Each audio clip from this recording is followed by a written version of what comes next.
Hello everybody! How you doing? Welcome back. Sorry, I'm just like literally configuring my bot because he decided tonight would be the perfect night to disconnect. There you go. Welcome to the Rogue Room. There we have it. Hello everyone! Welcome! I've tidied things up a little bit in here. As you can see, my logo is significantly smaller. And I also decided, since we're going to be doing some like react-y sort of stuff at some point during streams, because that's a part of things now, I added this scene. So there we go. You guys are over there. You're going to like cover up the reaction stuff. But, you know, we're in business. I've made a few tiny little upgrades in like the last couple of hours. I could have spent this entire break working on the stream, and instead I was lazy. But there's the bot, all fixed up, finally. Idiot. You're an idiot, Bodwick. Hope you realize that. I think it looks better. But anyway, we've got this now. Oh, where's my clouds? Hang on a second, my clouds are gone. I just realized my cloud. Where are my clouds? They're behind the backdrop. Oh my god. My clouds were gone. There we go. Are they on the... No, they're on this one fine. Okay. Are they on this one? Sort of. Hello, clouds. How do you do? Fine, ignore me then. Bastards. How's everybody been? I mean, we're 10 days in to 2021, at least here in Australia, we're 10 days in. It's the 10th of the 1st. Obviously, I took a break since the 30th. I could have done a New Year's stream, but I decided against it. There was no reason to. I don't think did I do anything on New Year's? I don't think I did. Oh, yes, I did, actually. I did do something on New Year's. I played Ghost of Tsushima for a bit, didn't I? Yes. I sat down with my lovely little charcuterie board. I think that's how you pronounce it. That might be wrong. Had a bottle of wine, several cheeses, several crackers, several meats, hummus. It was good, and played Ghost of Tsushima for a few hours until like midnight-ish. And I think that's a damn fine way. Alone, for the record. Nobody else was sharing in any of that. That was mine. Okay, that was my luxury. And that was some good shit. That was a good way to ring in the new year. Too bad everything was like, you know, we hit the peak. We hit the end of 2020, and we're like, okay, finally. And then everything just hit a sharp downward turn since. Things have gone a little bit haywire. How's the mic audio quality, by the way? I've been fiddling with filters. And I want to make sure the mic audio quality is good. It's been entertaining. It's fun to watch, for sure. Where is the, hang on a moment. You don't have... Where's chat on this screen? I think, for some reason, have I stuffed it up? I have. It's not on the overlay. No, the overlay's turned off. There we go. That's why. There it is. There you are. Look, you're over here now. Been playing a lot of PS5? What have you been playing? I want to get a PS5. Is Trump off Twitter a newsworthy thing? We'll get to that. Yeah, we'll get to that. It's highly amusing. We'll come back to it, though. It's highly amusing. It's hilarious to see, but we'll come back around to it. Anyway, yeah, what else has been going on? Aside from that, like, it feels like my entire social media timeline has been saturated with news of that particular variety. Trying to like bring myself back slowly, casually, gently into things. I posted about this on my Twitter, because I post everything on my Twitter. I got a trans pride ring, finally, in the mail. There we go. What do you reckon? Please ignore my absolutely dreadful nails at the moment. They are in the most abysmal state you could possibly imagine. I did these up for a video. Black with red on the ring finger. I don't know why I did that particular theme, but they have been flaking and chipping immediately since, like, the day after I set them up. They broke. So that's a lot of fun. Super Animal Royale. Which one's that one? There was a game that I was interested in. There was like fluffy plush toys. It's like a physics-based, not necessarily battle royale because there's only like 8 players, but the same kind of concept as a battle royale. Played a lot of AC Valhalla, Cyberpunk, and Spider-Man. I'm assuming. Do you mean the new Spider-Man, or do you mean the 2018 Spider-Man? Excuse me, the PS4 one that came over to PS5. I still can't get over the fact that they changed his face. I still cannot put myself past that. I played through the entire Spider-Man PS4 campaign with that original face, and I'm looking at the new face, and I'm just... It's so jarring to me to see that they've, at least on the PS5, completely changed his facial appearance. I get why they did it, but they shouldn't have done it. ATS and VR chat. What's ATS?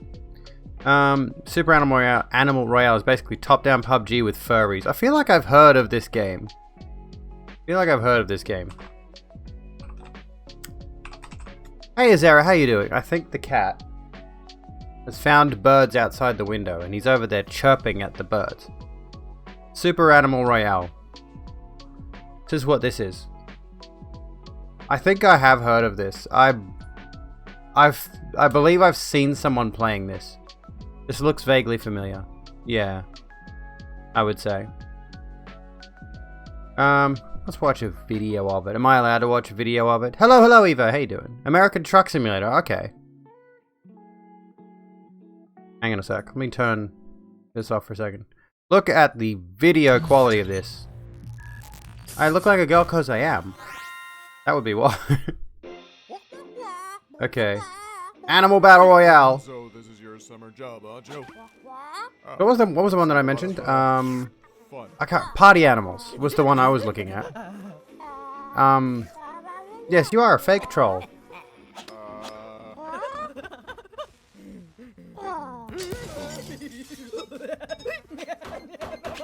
It's even got the whole chicken dinner thing. Okay. I think I get the gist. Where was it? What was I talking about? Party Animals. This was the one I was looking at. There was a demo of this. I don't know if it's available yet. 454 search results. Piss off. Oh. There's only like cinematic trailers. And it's not going to load now. Cool. Plush toys. They're all plush toys. And I want to give this a proper go when it's fully released. I don't think it's fully released yet. It's dumb. It's stupid. It's physics-based 8-player battle royale, and it's stupid. It's absolutely atrociously bad to play, but it's still hilarious nevertheless, as you can see. And this is all we want out of our video games, isn't it? Just dumb fun. Speaking of, this reminds me very much of there was a game a couple of years ago that was in development. I can't recall if it's still in development. No, go away. I don't want to click on that. Is it out? Is it actually planned release date to be announced? I did play the demo of it, which only gave you like 2 or 3 levels and a couple animals to play with. Driving an 18-wheeler in VR. Nice, nice. Hello, cat. Hello, welcome in.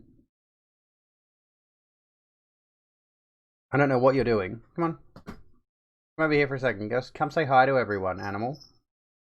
Oh, here's an animal for you. Here's a cat.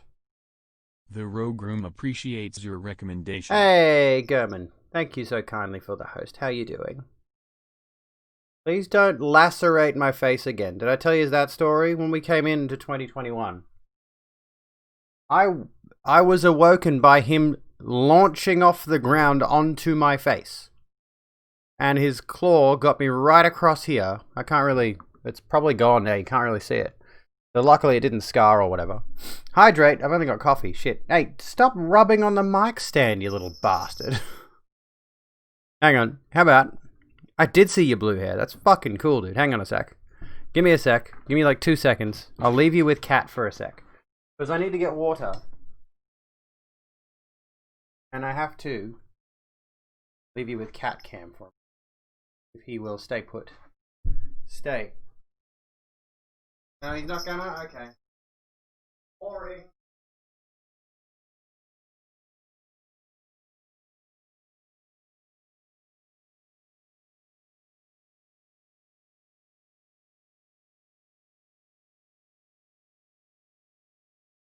Alright, so. Well, that was annoying. Smudge gone. Smudge is gone. Crab rave time. Water.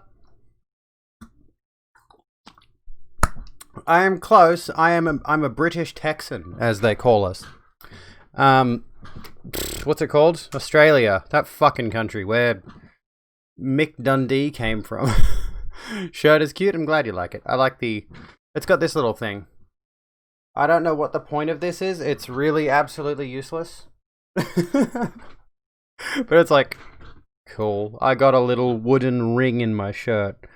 Half ring. No, it's not wood, sorry. It's... I don't know what that is. Resin or something. I don't know what that does. Like, it's just a thing. Okay. We're back. Let me fix this. Hydrated. We're hydrated.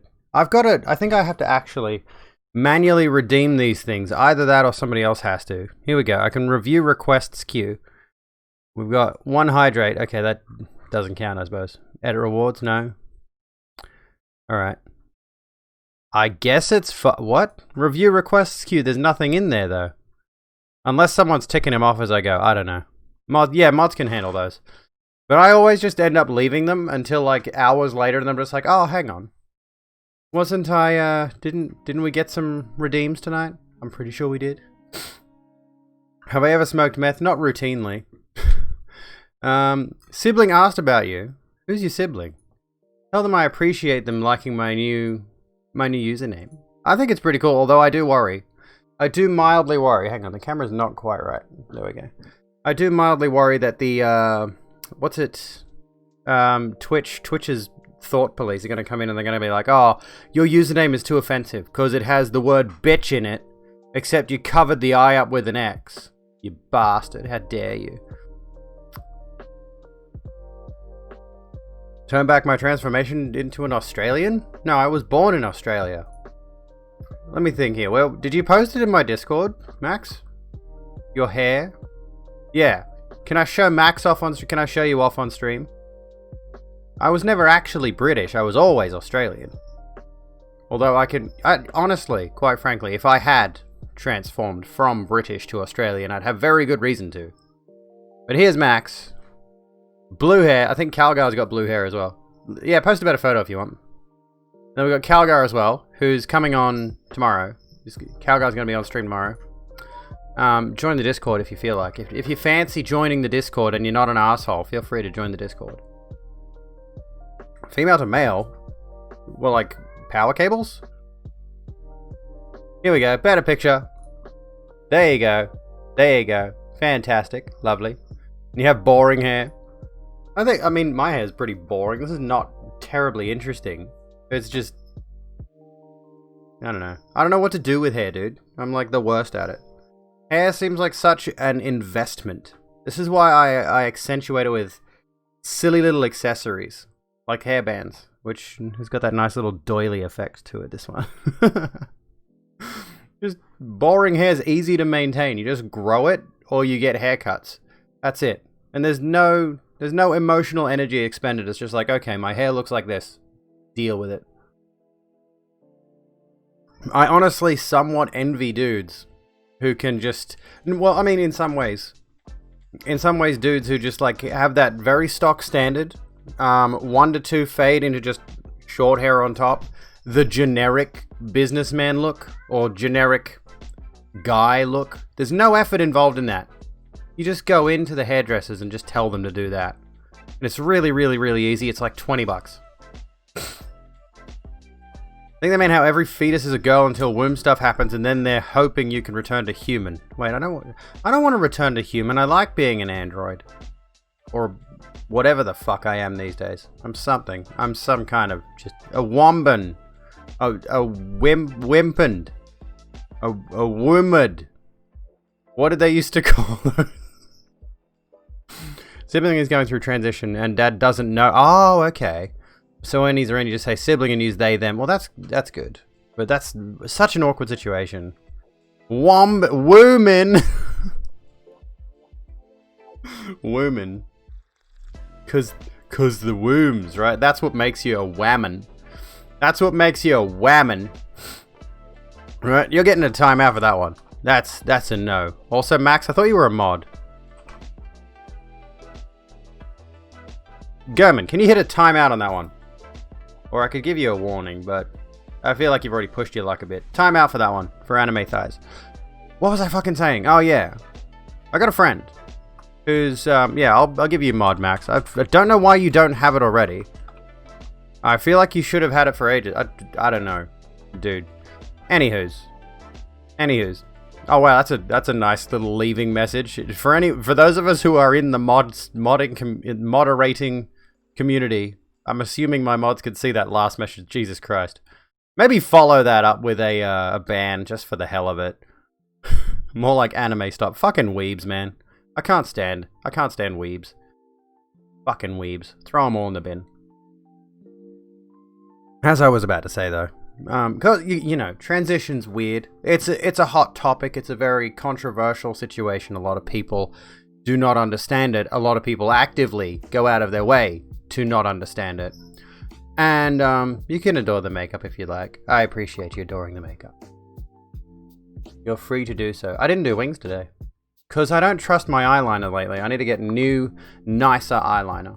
All right, at some point soon. We're going to get new, nicer eyeliner. And as I was saying, yeah, there's a lot of people who actively do not understand trans identity and things like that. And there are people who are willfully ignorant of it, who go out of their way to specifically want to cause issues. And I don't know if my friend's family is like this. I don't know specifically if they are those kinds of people or if they're just the kind of people who are like, that's a bit weird and it makes me uncomfortable. At the very least, her family is like that. At the very least, what she tells me, her family are devout Catholics. And as far as I'm aware, very right-wing. Which makes our relationship, she and I are very close. Actually, we had a falling out for a while, and then we recently got back into being friends, and we're right back to that same level of closeness we were at before. It was because I was a bit of an asshole about the vegan thing, and I've since gotten over that stupidity that I was going through, where I was trying to be a little bit of an edgelord. But yeah, the the situation now is like, I've met her family briefly. I believe it was her birthday or her brother's birthday or something like that, and I went to her place, and her family was there, but it was sort of like, you know, they were around, I didn't really meet them.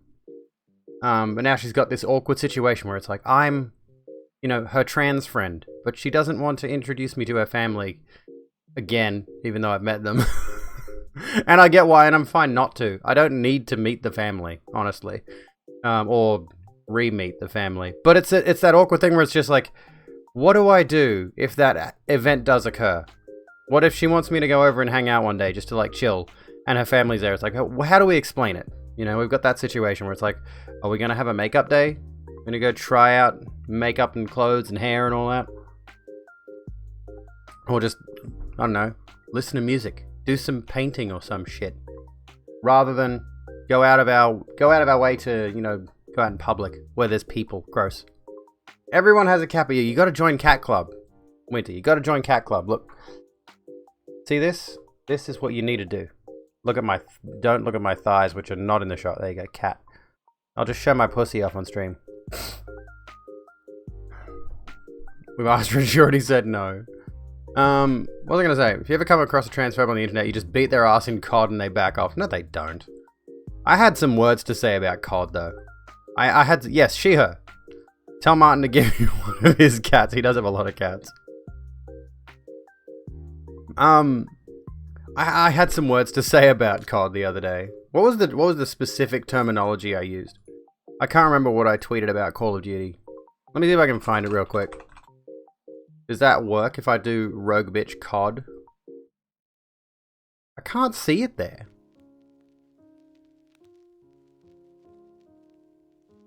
Here we go. This was something I tweeted.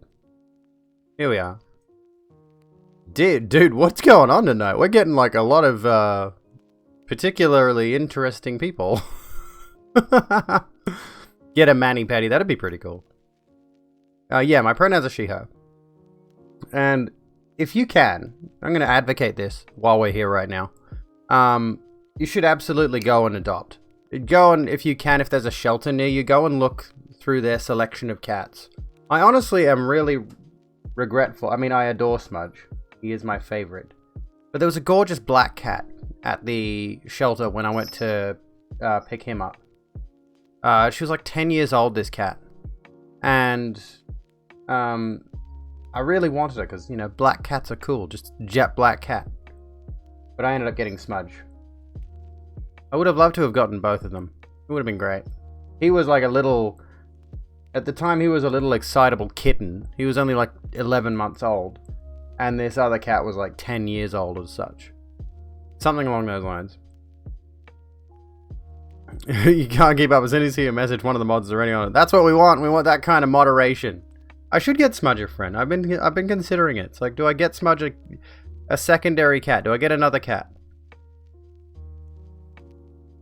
But anyway, on the subject of COD, I had a few viewpoints about it.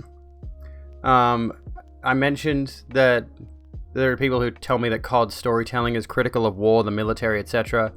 But the amount of... And this is the point that I was making, you know, because I know a lot of you do play COD, and that's fine, and you can enjoy it. I don't care if you enjoy it, go ahead. But one of the things I mentioned in this tweet was the amount of times I've seen a movie, or I've played a game, or whatever. Anything. Read a book, sometimes. Occasionally. I'm trying to get back into reading books. And when I've interacted with that media, and I have, after the fact, talked to someone else about it, and gotten their message, like what did they get out of it, the fact that we can consume the same media and get completely different interpretations of it. Like, for example, let's take The Punisher as an example, right? We know that The Punisher is a really reprehensible person, and his method of justice is explicitly extreme. But then you'll speak to somebody else, and their whole thing is just like, The Punisher is an ultimate badass who takes no shit. And I mean, that's really, like, that's the aesthetic. That's the style, right? That's the idea of The Punisher. And I do like the character. I think the setting of The Punisher is cool. And all that. But you can't deny he is... And he explicitly says this himself, that he is a reprehensible person. So, that's what I was tweeting about when I mentioned COD. I was like, we can look at the same exact piece of media, and the messages that everyone tries to tell us, like the people who create movies or games or whatever. The messages they're sending us, like The Matrix, for example, is a perfect example of this. And even though you and I could be sitting next to each other watching The Matrix, we could come out of it with completely different interpretations. And I have a specific predilection towards this notion of our interpretations of things. I've mentioned this several times about vocabulary, right? The words we use. This is why debate is so difficult. This is why talking to somebody else about things is so difficult. If you try to bring the big bad F word into a discussion, you've got opposing sides that define that big bad F word in different ways. But anywho, what you've been doing is that random people add you on Snapchat and you come out to them. That's interesting. Wait, did you say something else before that? Sorry, I got off on a tangent and I stopped reading chat. I apologize. Scared to come out to your homophobic parents. So getting that practice in on Snapchat might be a good idea. But if they are homophobic, I will say that is an unfortunate situation. I wish I knew. I wish I had. The thing is, I haven't had the personal experience in that regard. Because my family was generally just, it's okay. We accept you, Abby, as you. I mean, they haven't heard specifically that I am lesbian trans woman, but it's like kind of inferred. I've never expressed any interest in men before, and I'm not going to start now. I wish I had advice for coming out. I'm really bad with that. As somebody who's struggled for ages and asked everybody else for advice, I am really the worst at trying to give that advice, to pay that advice forward. I wish I had something I could offer. It's terrible. Zombies is the only part of COD that has any heart in it. Mowing down hordes of undead Nazis. We can all get behind that. That speaks to another interesting notion. Going back to the interpretations of media thing. I feel like I'm going to put a stream marker here really quickly. And... I don't have a title over here. I've got a topic thing. Okay, I got title go here. I'm going to take this. I'm going to paste this over here for a sec. Paste. Duplicate? Yeah, we'll go duplicate. And it's topic 3 now. Why is there 3 of you? Okay. Anyway. I'm stealing Bad Bunny's thing. Anyway,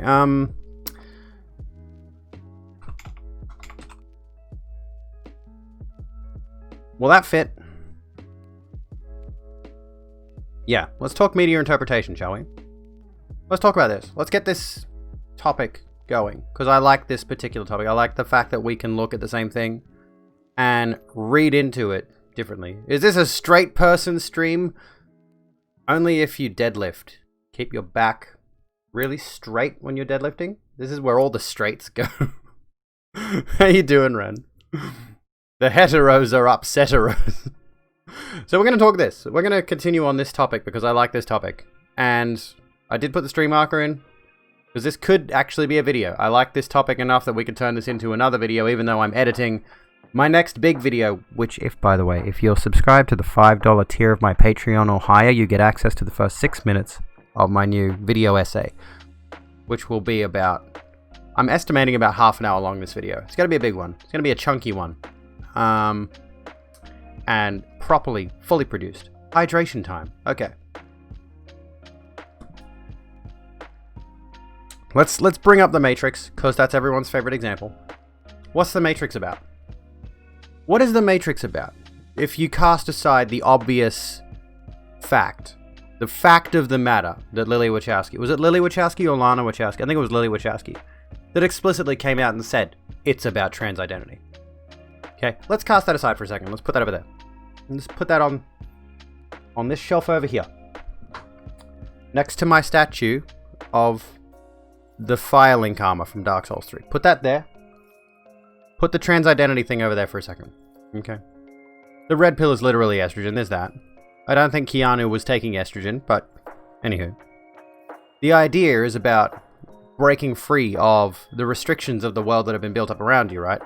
Yeah, it's about rebellion. It's about insurrection. It's about saying, no, I will not be held down. Magic Man.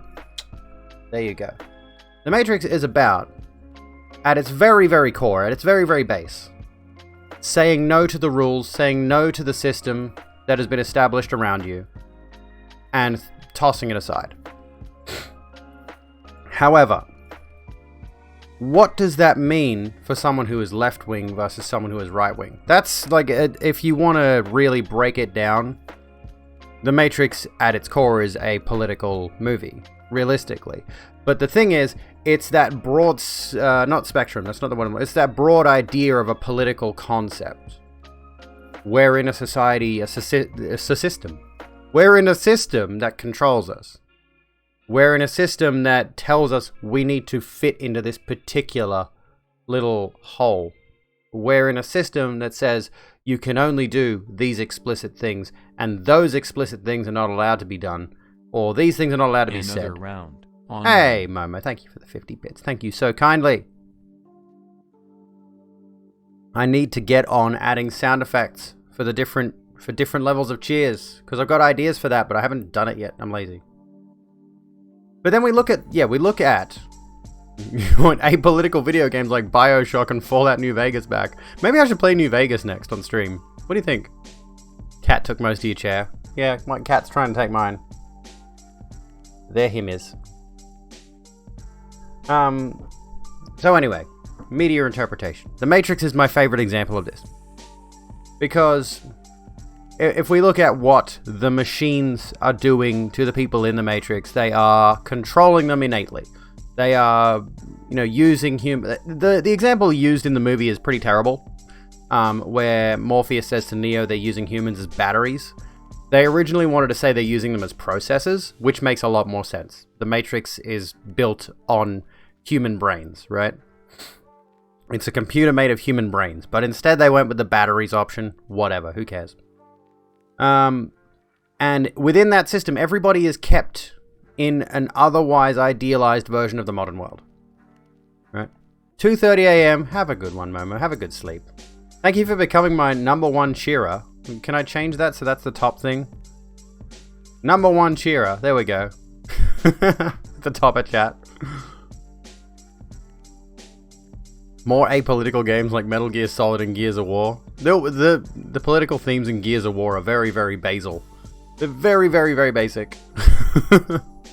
At least like the first 3 games. They were very, very simplistic. Very on the surface. Is the music too loud? The music's not too loud, is it? I hope it's not. Anyway. So yeah, we have this setting. in the Matrix, and of course the theme is you take the blue pill, you wake up in your bed and believe whatever you want to believe. You take the red pill, you stay in Wonderland, and they show you how deep the rabbit hole goes. Right? So what does that mean to different people? Obviously, to trans people, taking the red pill means the life you've lived so far is a lie. And we want to move away from that. You know, you want to break free of that. Title go here, fuck's sake. Hang on a sec. No, I don't want to do that. Get rid of topic and come over to here. I want to take this for a second. Copy. Zoom. Can I go paste reference? There we go. And you can go there. Stop biting me, you fucking cat. Jesus. Okay, so I'm just gonna do something really quick. Can I do this? Yeah, I can do this. This will be cool. Ready? I could just... There we go. Perfect! Thematic! We got it! This is how you do a stream. Look at this. Look at the graphics. I got graphics. I can do visual presentations. This is stupid. Anyway. There better not be like a frame of a dick in here or something. This is a 58-minute Matrix Code video. Okay? Anywho.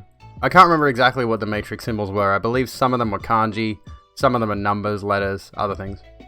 You can read those lines of code. Is it actually a language, or are they symbols they made up for this specific purpose of this?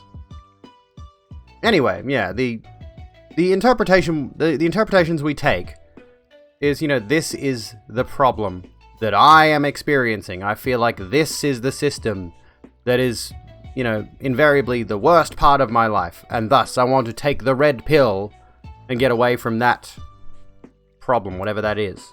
Break free and truly allow myself to be who I want to be, or what have you. And unfortunately, the term red pill has been co-opted by idiots. Some are numbers, some are mirrored Japanese symbols. It's all gibberish. Okay. Wish you could replay the bender, because the dude asks you left or right, but he means the bender? What's the bender? He means his left or right, not yours. So he took blue. Oh, I see. That reminds me of the Stanley Parable. I wouldn't mind replaying that, actually. That's a fucking good game. I believe they released an updated version. But yeah, like my thing with this media interpretation thing is, we have this insistency of watching superheroes is another good one, actually. Superhero movies are another good one, because you will so often see certain types of people using superhero imagery, and those kinds of people are generally, fuck it, I'm just gonna say the Nazis. I've seen so many Nazis getting around, not just with the Punisher logo, but Captain America. And my interpretation of Captain America is he is someone who values true freedom. But yes, Glass, you are absolutely right. Most superhero movies are fascist. In the sense that the superheroes are not really the good guys, they fight for the status quo, but it is presented in such a way that we look at it and we say, well, we like the status quo of this universe. Everyone's happy and healthy and having a good old time, except for the supervillains. And then the supervillains come along and they want to initiate change, but the superheroes come along and say, no, you're not allowed to change the status quo. You're not allowed to do that. So that's another thing, right? It's like we look at the superhero genre. We look at these movies and we think this is good. You know, this is a good thing. What we're watching. These superheroes are the good guys, but they're not. I mean, I've heard that The Boys lampoons this quite well. I need to actually give that a watch on the subject. And as far as I recall, Watchmen did kind of the same thing. But again, our interpretation, it's a lot of the media we consume is created in such a way as to be as accessible as possible. So everyone can watch Captain America. And I feel like Captain America the Winter Soldier is the only one that had a specific political message it wanted to say. Every other one of the movies, like, yeah, Civil War, kind of.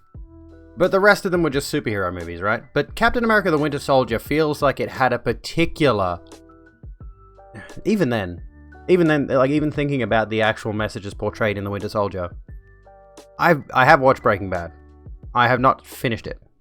I'm terrible for finishing TV shows. I have the final season on DVD sitting out there in my media cabinet, and I haven't watched it. I will. I promise I will. I'll get around to it. Because it's a fucking good show. And I'm glad everything I've heard about Breaking Bad is that it ends well. That's all I ever want out of a TV show. I have absolutely... Okay. There's a few shows over the years that I've gotten myself heavily invested in. Dexter is one of them. Supernatural. What else was there? I mean, those two are already stellar examples of how not to end a show. I liked Game of Thrones for a good while there. The Walking Dead. Is that fucking over yet? Boomer.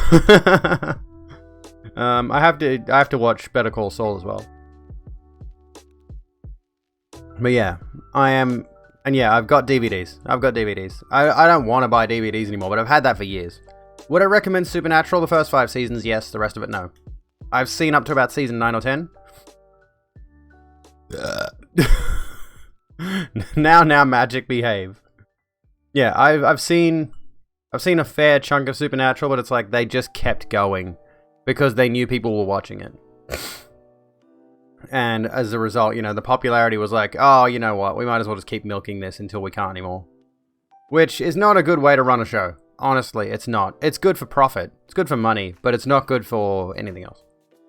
It ruins the integrity of the art. And this is why, again, I haven't seen the end of Breaking Bad, but everything I've heard about Breaking Bad says to me that the end of it is a good ending. Like, the quality doesn't stop. I've heard Breaking Bad has a scale that goes like, we'll go this way. It goes like this. It goes up.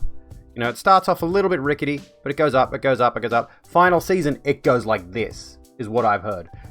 That's what we need for shows in general. That is what we need for television shows. Is we need to... What the fuck? Oh no! Oh fuck, hang on. I did that as a meme. Oh fuck.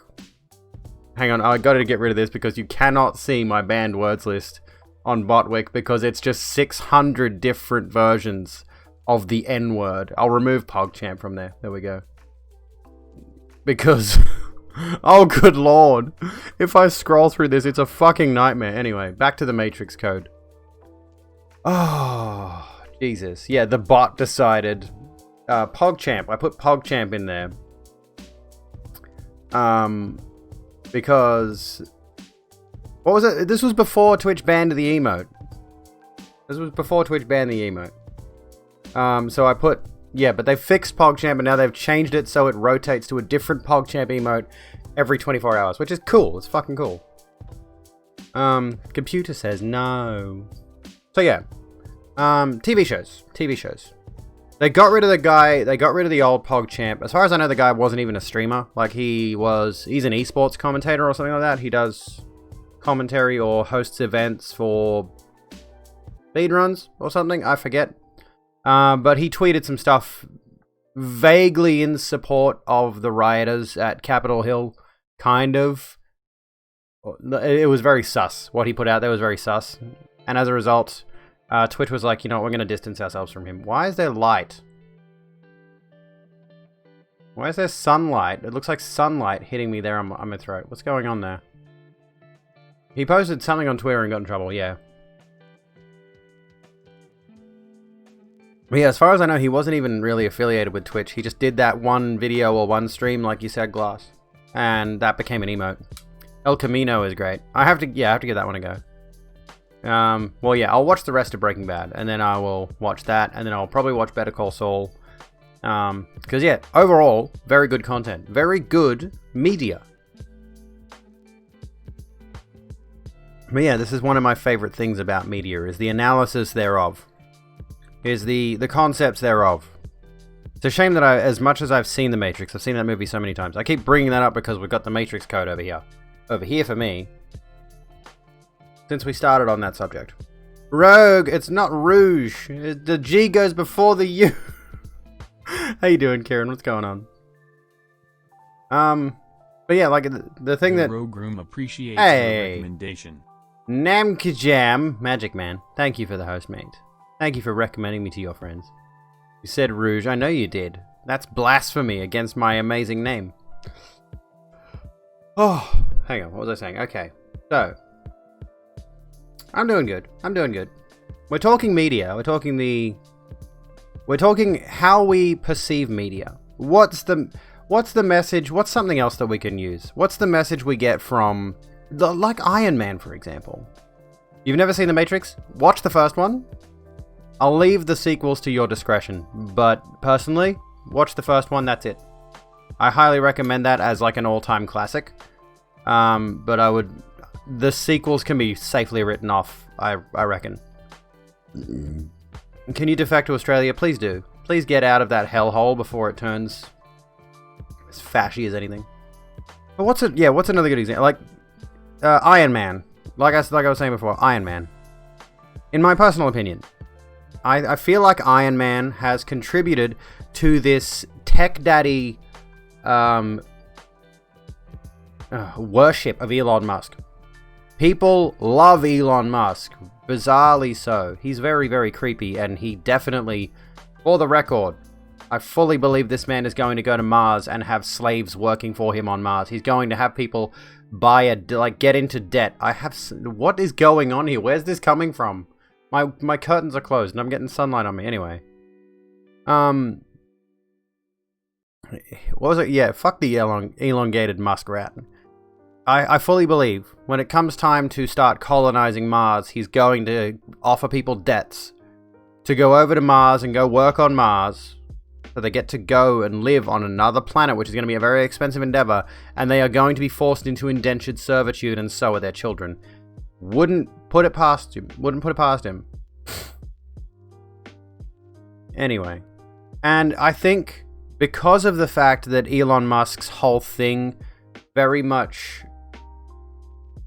resonates with that vibe of super high-tech inventor guy Tony Stark, the fact that Iron Man has become such a cultural icon, everyone's like, oh, Elon Musk is the real Iron Man.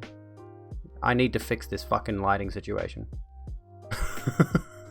This is driving me insane. Stop. Where are you coming from? Let me see if I can, let me see if I can fix this. How do I fix this? Can you stay here for a second? Stay there. Let me fix the lighting. Where's it coming from? I can't see where it's coming.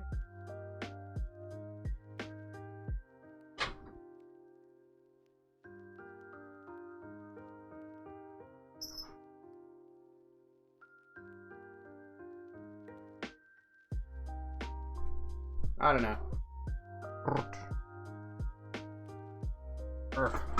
That fix it? Yeah, kind of. I think my curtain was just open like the slightest amount. Bioshock Musk. Couldn't feign sadness when Tony Stark died, to be honest. I mean, it was a sad moment because you'd had that character for so many movies, but you gotta, like, put it in the perspective of the real world. It's like, he's this billionaire who has access to so much money, and I'm sure, like, in the background, in a greater context, outside of his own self-adulation, Tony Stark was probably doing a lot with his billions and billions of dollars that he had. But yeah, that's gonna be the next Bioshock. If that is the next Bioshock, if they take us to Mars, if they give us Red Faction Bioshock, that'd be fucking sick, dude. But yeah, it's a story about taking responsibility for your privilege, but all people see is money equals good. Yes, exactly. Rightio, Jake, have a good one. Thank you so kindly for being here. Have a good old time. Yeah, be a good smudge. He's being a good smudge at the moment. We gave terrorists guns and then those terrorists did 9/11. Yeah, it's all that sort of... It's a rich dude playing superhero after accidentally funding terrorists and getting fucked by it. So, as much as I don't want to trash on these movies, because like obviously a lot of people love them, but I think a lot of people love those movies because they are made in such a way as that these particular characters, when you start to break them down, you start to analyze everything wrong with them, you realize that it's really fucked up that we're supposed to sympathize with them. I mean, even Captain America, who I'm quite fond of as a character, is still pretty messed up from the perspective of he's... Well, no, he wasn't even a conscript. He wasn't allowed to be conscripted, really. He wasn't allowed to be conscripted, but it's like the reason he ended up becoming Captain America in the first place is because he's a good guy and he wanted to specifically go out and... Well, he didn't want to kill people. He said that in the movie. But, so what, we're supposed to expect that you give super soldier serum to somebody because they are potentially perceived as good, right? Like Odysseus. Wait, explain Odysseus to me because it's been a while since I've done any ancient myth stuff. He did fight Nazis. He did fight the Nazis. I think Iron Man's the best example. But it does come back to that superhero worship culture that we've developed of this. It becomes this thing of like we can now idealize. We can now not idealize, idolize certain people whose facets mildly align with the superheroes we've grown to love in these movies. Again, the Iron Man to Elon Musk comparison.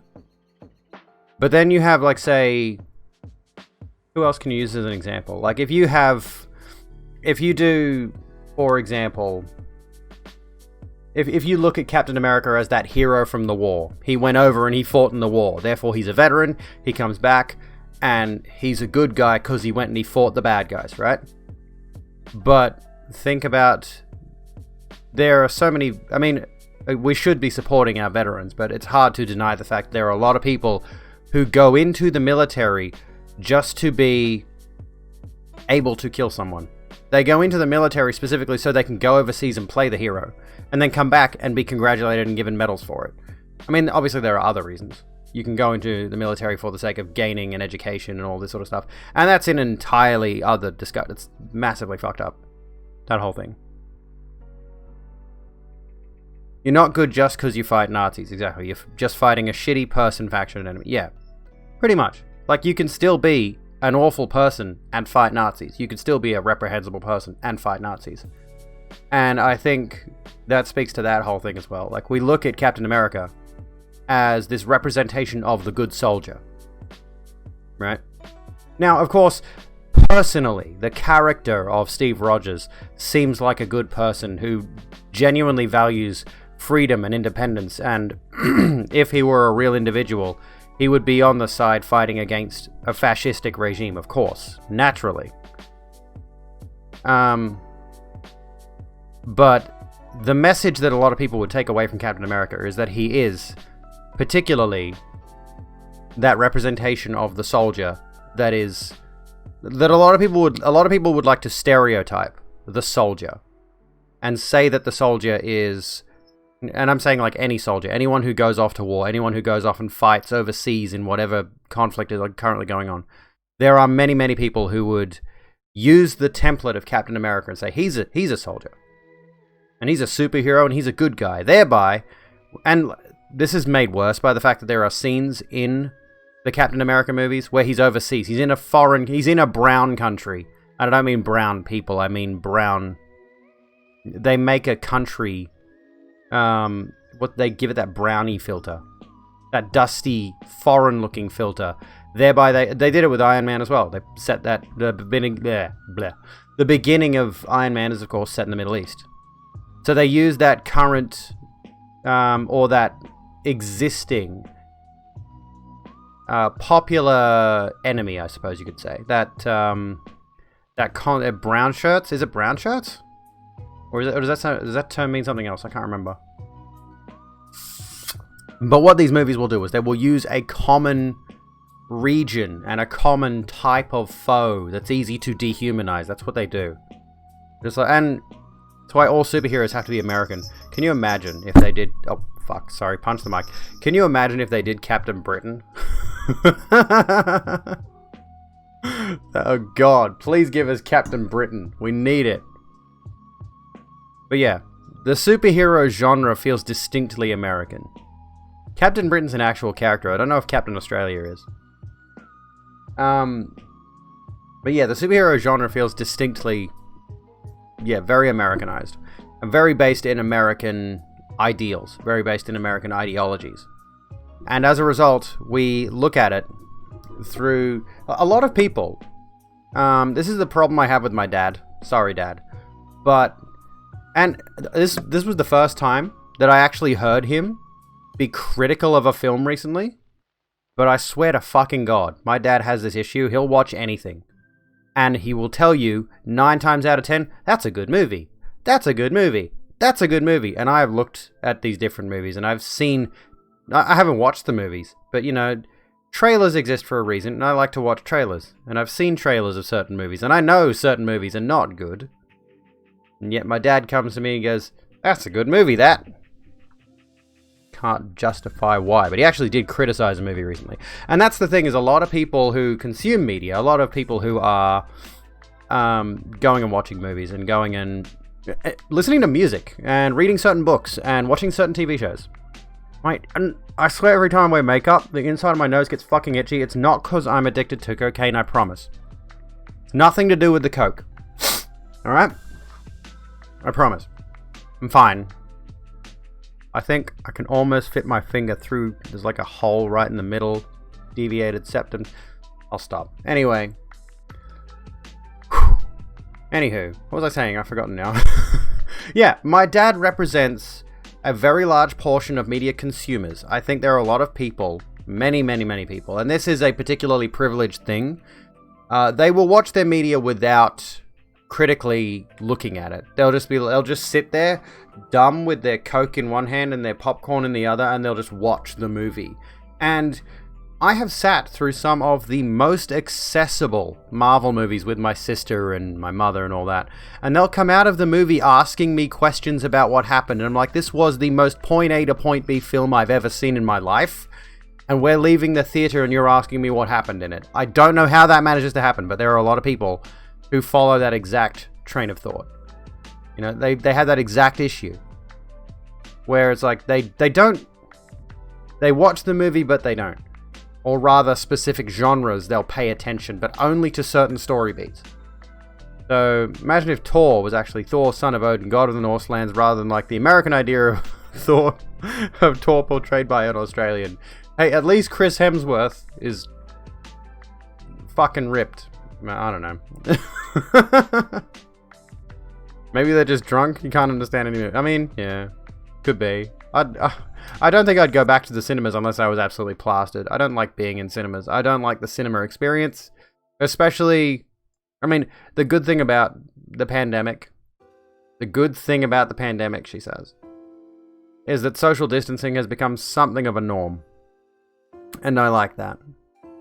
Thor in the movie seems so not Thor. I mean, yeah, like he's definitely comicized. They've definitely taken...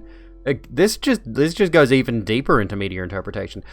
The creators of Thor in the comics and thus the movies have gone into the Norse mythology and said, okay, let's take the most desirable traits of Thor, the most desirable traits of Loki. I don't recall Loki in the movies transforming into a horse, getting impregnated, and giving birth to Odin's 8-legged steed. That didn't happen in the movies, because that would be weird. That would be very weird. So obviously, for the sake of the films, for the sake of the content they want you to see, they don't put that in there, do they? They don't even reference it, of course. Norse mythology is weird. All mythology is weird. A lot of mythology is weird. It does make me wonder if they're going to do any African mythology kind of stuff with Black Panther moving forward, knowing that I think they've said they're not replacing Chadwick Boseman. So I'm assuming the role will probably go to the sister character. There's a living talking head that's also the wisest person in existence. Is that me? Winter Soldier was probably your favorite. Yeah, I think Winter Soldier remains my favorite. It had some good messages in it. But again, it all comes back to that idea of, though we are looking at what we think is a good message, other people will look at that same message and take away a different thing from it. Thor Ragnarok was good. I think everything from Winter Soldier onwards, generally speaking, there was a pretty steep trend upwards in terms of quality. You had the first few, then Avengers hit. Avengers was good. It was a good movie. And everything after the Avengers, by and large... Oh, well, if we skipped Thor the Dark World, ignore that exists. Everything after that has been pretty good. pretty solid.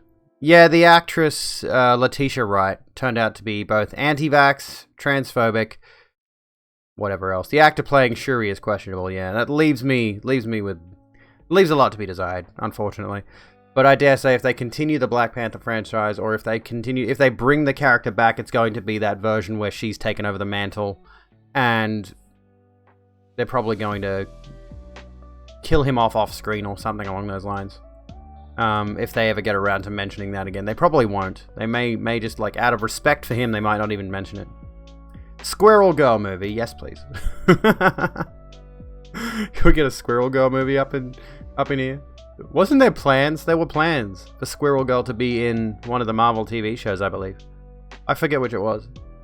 But that was a thing at one point. I think there was a show where they were going to have a bunch of characters on it. And she was supposed to be a member of the cast, but I think the show either got cancelled or she wasn't in the show at the end of it. I don't know. There's too much content. Don Cheadle's pretty good. We like him. Don Cheadle is the only actor to ever play War Machine. The only actor. There was never any other actor, especially not someone who made up their own version of math. It was only Don Cheadle who was the only one who played. I forgot what War Machine's name is. Rhodey, James Rhodes. James Rhodes? Yeah. Anywho, Squirrel Girl movie where all the heroes get brainwashed evil and she just Squirrel Girls it into order. Yes, please. Don Cheeto. Not that one. Colonel James Rhodes, I think. I'm pretty sure I got the naming convention right. Anyway. Oh. Was in animated Spooderman. Isn't Squirrel Girl's whole thing, though, that she can beat literally anyone? Just does it off screen? A movie about the Phantom. Can we please bring back the Phantom? It's almost 2 a.m, so you're going to go to bed. Rightio, Max. Have a good one. Thank you for swinging by. Oh gosh. Yeah, I think what else can I say about this whole topic? There's a lot to take.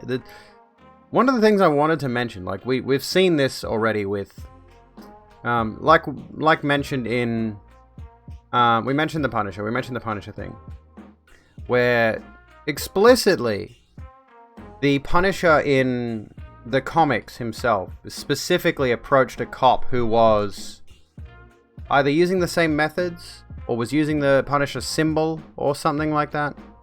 The movies are getting better over time, I suppose. Yeah. Yeah, the quality of the movies is improving. I think it's mainly the technical quality.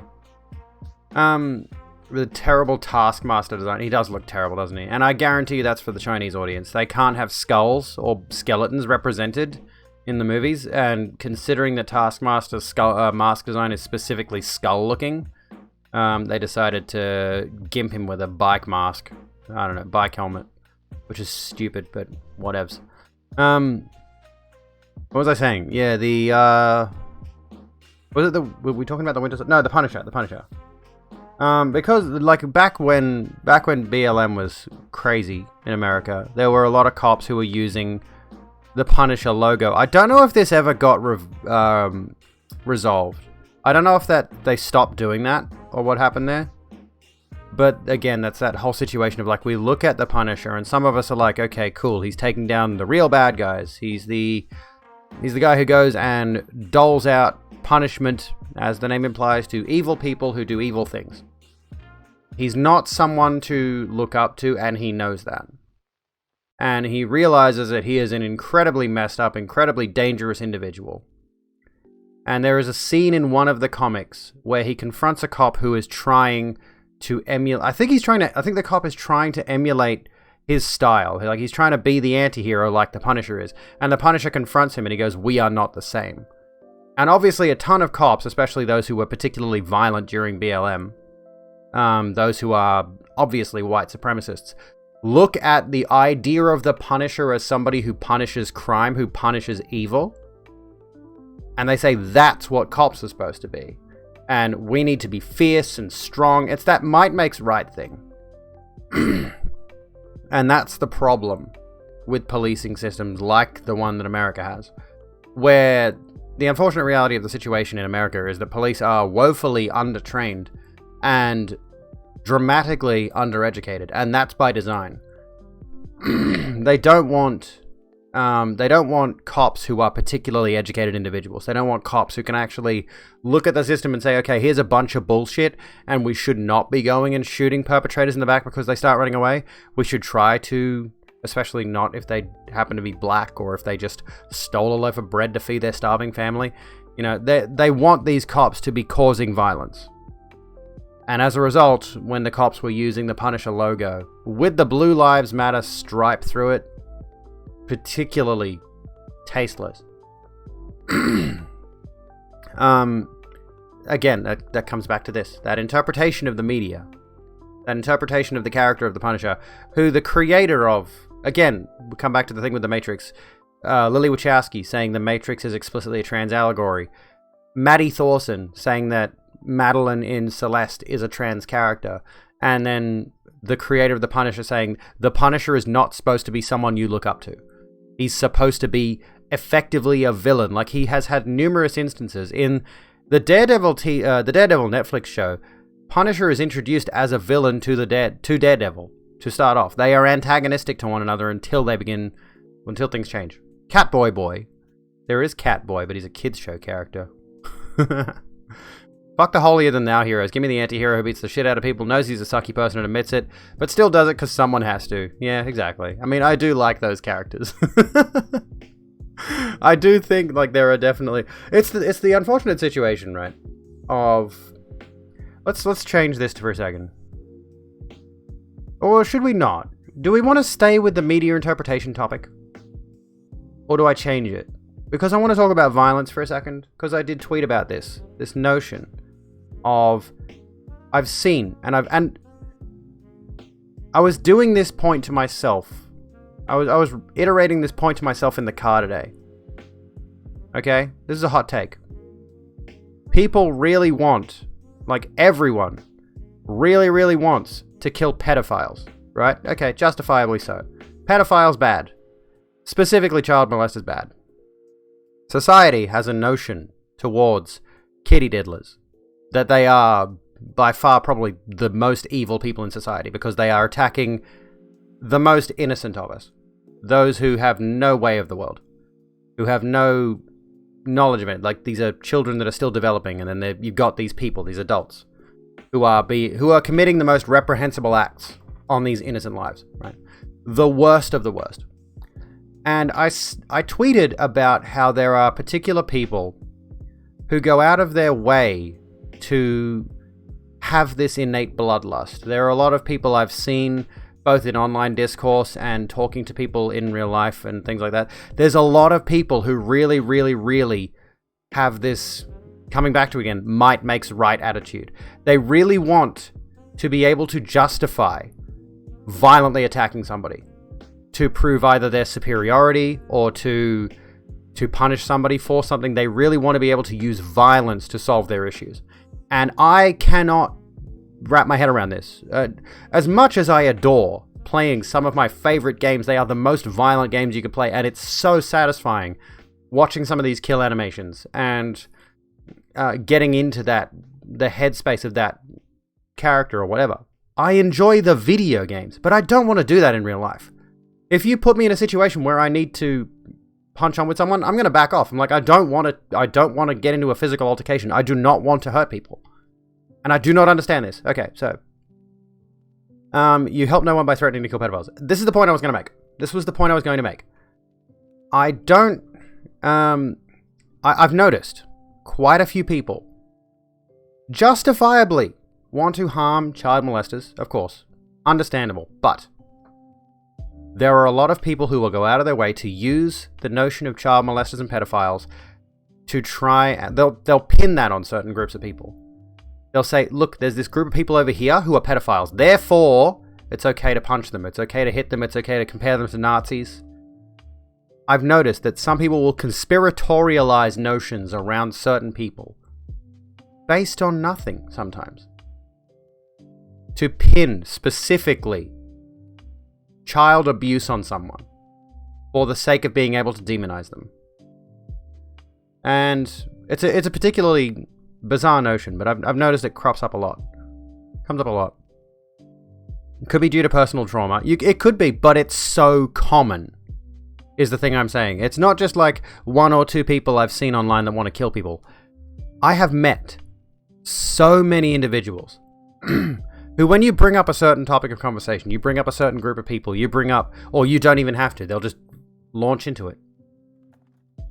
Their first thought is to bring up how violent they might feel towards certain groups of people, or how badly they want to hurt someone, or how much they idolize their superheroes. We'll go back to the superheroes thing. You know, it's such a bizarre thing. You go to the most insufferable argument with someone about whether you can reform them. It's not okay to physically assault someone. The thing is, like, it's not okay to physically assault anyone. I'm going to put that down there, unless you are defending someone else or defending yourself.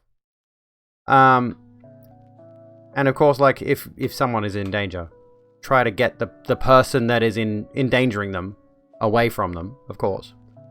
It's an easy target, yes. It's an easy target to release aggression on. If you take that target, who's going to stop you? Like, if you say you want to go and punch... I'm going to use the obvious example, gay people. If you say you want to go out and punch gay people, a lot of people nowadays are going to say, that's not acceptable, that's not on, don't do that. Please don't go and harm gay people, obviously. But remember, and this is happening now with trans people as well, and coming back to the pedo thing, people have projected that notion for the longest time onto gay people, and now onto trans people, and onto anyone else, that we're trying to target children, and thus, we become an easy target. People will say, okay, folks like us, allegedly, will diddle kids. Thereby, we're an easy target for violence. We're an easy target for legislation that puts us out of existence. They use that as a... What's the phrase I'm looking for? Not a dog whistle. That's kind of a dog whistle. But yeah. Deserve pain, but pedophiles that haven't acted on it deserve pity. Exactly, yes. So, like, yeah, there are two. You got the pedophile. I hate saying that fucking word. Like, why have we gotten onto this? Who hasn't acted. Deserves therapy, deserves to be treated to get better. Fingers crossed. Unfortunately, I think the situation is probably that they would be medicated to the point of not feeling virtually anything. If they were to do this properly, essentially you might put them on heavy antidepressants, which just kills all feeling. They wouldn't feel anything anymore. Or the second one, of course, is the offenders, and those go to jail, go directly to jail, do not pass go, do not collect $200. Being attracted to someone and assaulting them are the same. Exactly. And yeah, it's an unfortunate situation. Retributive justice is a primitive and unproductive thing. It just feels good to our dumb monkey brains. Welcome to the Rogue Room. We hope you enjoy your stay, Johnny. What was I going to say? Retributive justice is... There was a point that I had, and I've forgotten it. No, don't go to Prime Gaming. Go to my Patreon. Go to my Patreon and you get a preview of my next video. $5 tier and up. Go there. Go sub to that. There's actual content you can pay for. If you were considering subbing, go to my Patreon. Thank you, Magic. That name sounds familiar. It is familiar. $5. Just $5 a month. Oh yeah, eye for an eye makes the whole world blind. That's it. Autumn, how you doing? What's going on? Yeah, we don't want the whole eye for an eye thing, because then we end up in this awkward situation of... let's change this. There we go. We'll put you there. Is that better? Put me over here? No. We'll leave me over here. This is good.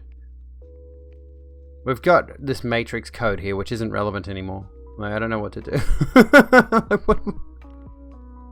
Do I keep going with the matrix code, or do I find something else to sit there? I don't know what else can sit there.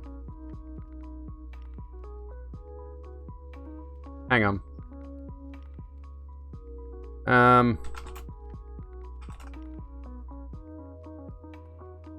Man ready to punch.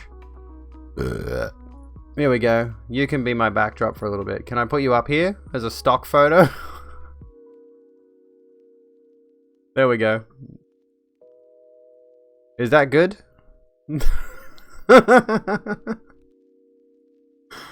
Oh, fuck. Anyway, as we were talking about, violence.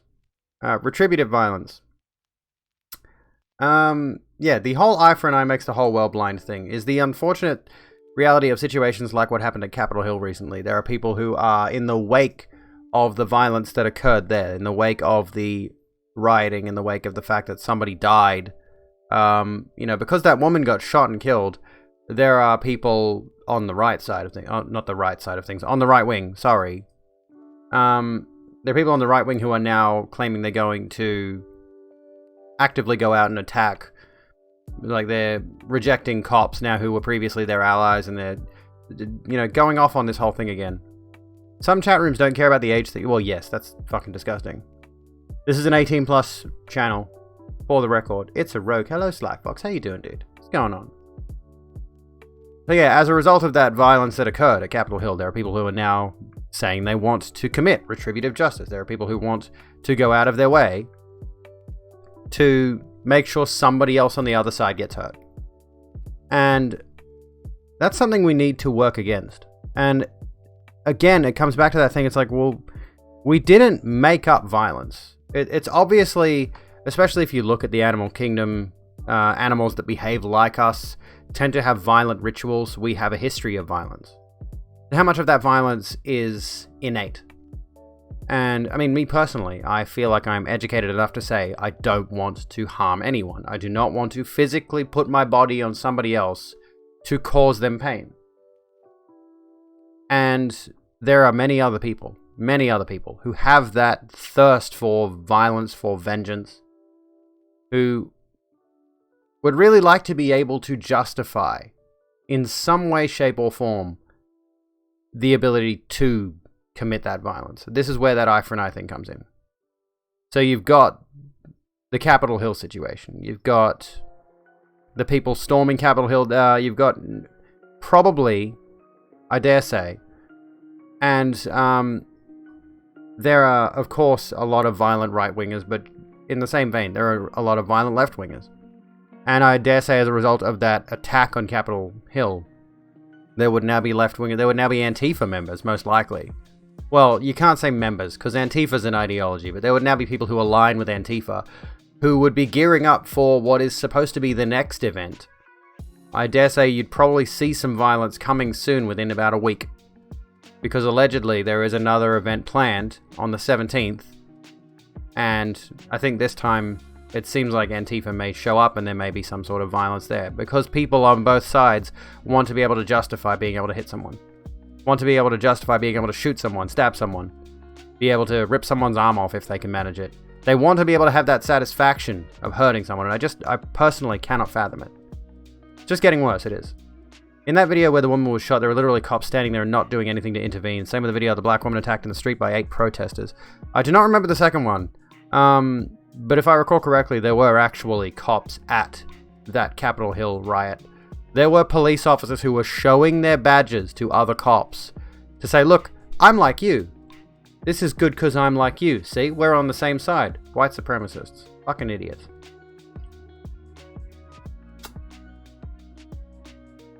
And maybe it's the estrogen. Maybe it's the fact that I don't get it. Like I said, I like violent video games. I enjoy them. There's a certain catharsis in committing violence in a situation where there are no consequences. And maybe that's what it is. Maybe these people legitimately look at it. Maybe there's a certain level of indoctrination in their heads where they're just like, especially with this attempted fascist takeover, where they're saying to themselves, if we commit violence today, if we start making things really bad today, in a week's time, 2 weeks' time, we're going to have the regime that will justify our actions and thereby we'll get off scot-free. Maybe that's what they're thinking. I don't know. It's hard to say. It could have been worse. Cops are going to start shooting in the future. Maybe. They did start to use tear gas towards the end of it. They did start to actually try and shut it down towards the end of it. But there was a good long period there where they were just allowed to storm the Capitol. Virtually unabated. What's that? That's not the word. Virtually unimpeded, I should say. When you talk to your mum on the phone, she says defunding the police is a bad idea. You point to the insurrection as the cops not doing what we pay them for. Exactly. Like, how in the world did they not prepare? Like, they knew that was coming. They had to have known that that was coming. They had to have known that that kind of action, that gathering, was on its way. And they did not adequately prepare enough protection to keep those protesters. I hate using that word. Because they're not protesters. The people who were marching in Black Lives Matter were protesters. These were actually rioters. But again, they use that soft language in media. They use that soft language in... let me think. They use that soft language in media representation. What is it? In the news. In the news. Because then it... Oh, fuck off. I'm trying to show pictures here so I can have a backdrop. Can you go away? There we go. Get lost. I want the picture. Just like... I can't just look at the picture, can I? Open image in new tab. There we go. That's what I want.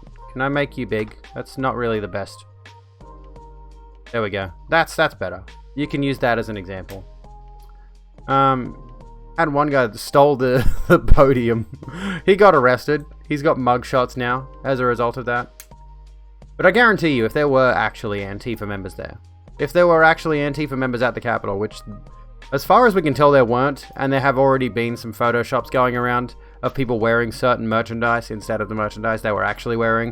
This is the problem with the internet these days. People upload a metric, absolute fuck ton of fake shit, and so many people fall for it. These protesters are on our side. This was the problem that I mentioned to... I forget who it was that I mentioned it to. But this was the reason that they got in so easily. It's like the cops are literally aligning with these people. The police that were there, that were present, and the politicians who are now calling to go easy on these protesters, who are trying to say, let's forgive and forget. This is all part of the system. This is all part of the problem. And this is an actual situation that we need to work on addressing. There cannot be an easy let-off here. They cannot get away with this. All of these people need to be apprehended. All these people need to be charged, punished. And every single politician involved who was seditious amidst this situation needs to be apprehended. Needs to be stripped of their rights and forced to crack rocks on the side of the road like all of the black prisoners they've put away over who knows how many years. If you zoom in, you might see me. Something like 84% of cop... Jesus fucking Christ. Have you got stats for that? I would love to see that. American cops should all be sent to Norway or something and get retrained. I believe there are places, maybe New York or something. Was it New York? Some state was saying they're going to actually start training their police similarly to Australia. 1 to 2 years of formal training, professional formal training, to actually try to get this bullshit out of their heads and make sure they are absolutely professional. And can somebody please explain to me why body cams have an on-off switch that they have access to? In what universe does a cop need to be able to turn off or cover their body cam? What's the point of them having body cams if they could just turn them off so they can commit violence? 6 months gun range training before you get to have a gun and such? That'd be good. Police Mag. The 2016 police presidential poll. God. There have been few... Excuse me. There have been... Oh, hang on. This is in full screen. There have been few presidential elections in US history where both major party candidates were disliked by much of the electorate, as 2016's contest between Hillary Clinton and Donald Trump. In a recent Washington Post, Trump had a 70% unfavorable rating, Clinton had a 55% unfavorable rating. But these are the candidates we have. Again, it's the same situation for this most recent election, Trump and Biden. Excuse me. Trump just being the worser of the two. Biden being the lesser of two evils. We have to determine how working law enforcement officers are likely to vote in November election. Police emailed a survey to 59,238 readers. Total of 3,652 working officers responded. So that's not a huge number there. Out of that population of working officers who plan to vote in November election, 84% say they'd... okay, so out of this number, 84%. Alright. Not... what's the term? It's not concrete, but it is, worth looking at. And it does not at all shock me. Like, we know this. We know that the present situation... Get back to these dickheads for a minute. The present situation with the police over in America, and indeed here in Australia, is that they are aligned... Here's the thing, is like we idolize cops as kids. We are taught to look up to police officers as they are protecting us from the bad guys.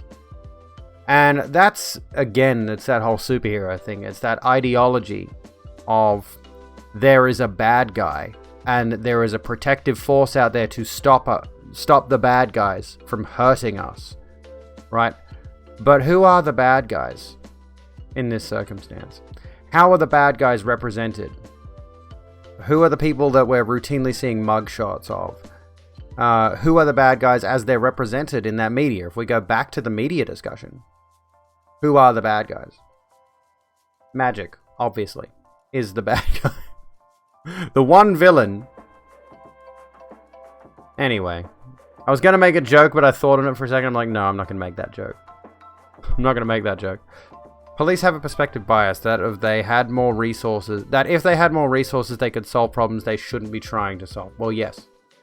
That's the thing, is like police are massively overfunded. Of the emergency services we have, look up to your firefighters, look up to your paramedics, your nurses, your doctors.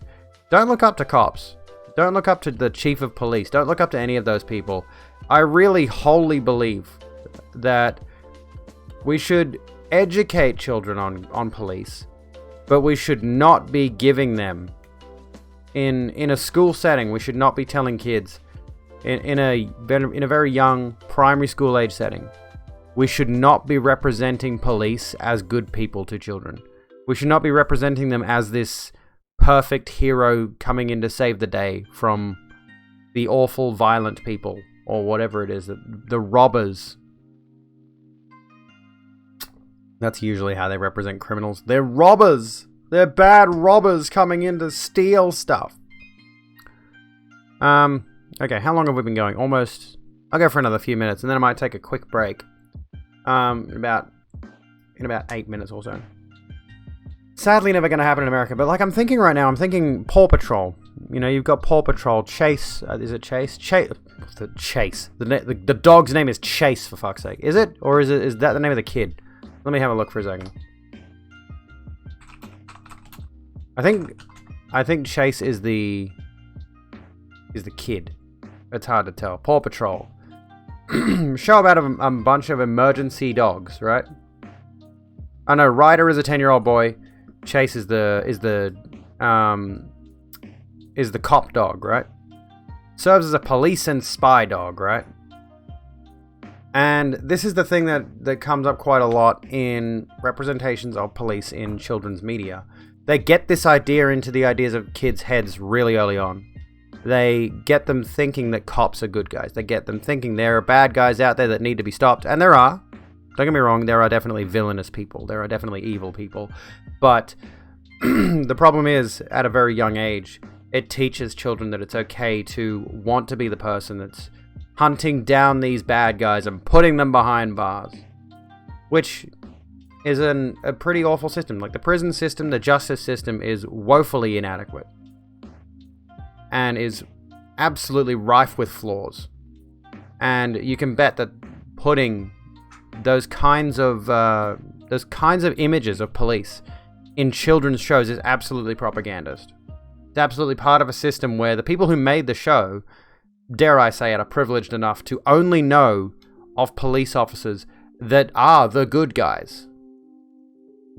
They don't know of the bad cops, or if they look at the situation with the bad cops, they'll brush it off and they'll say, oh, well, the bad cops that did that thing only did that thing because the bad guy did something worse.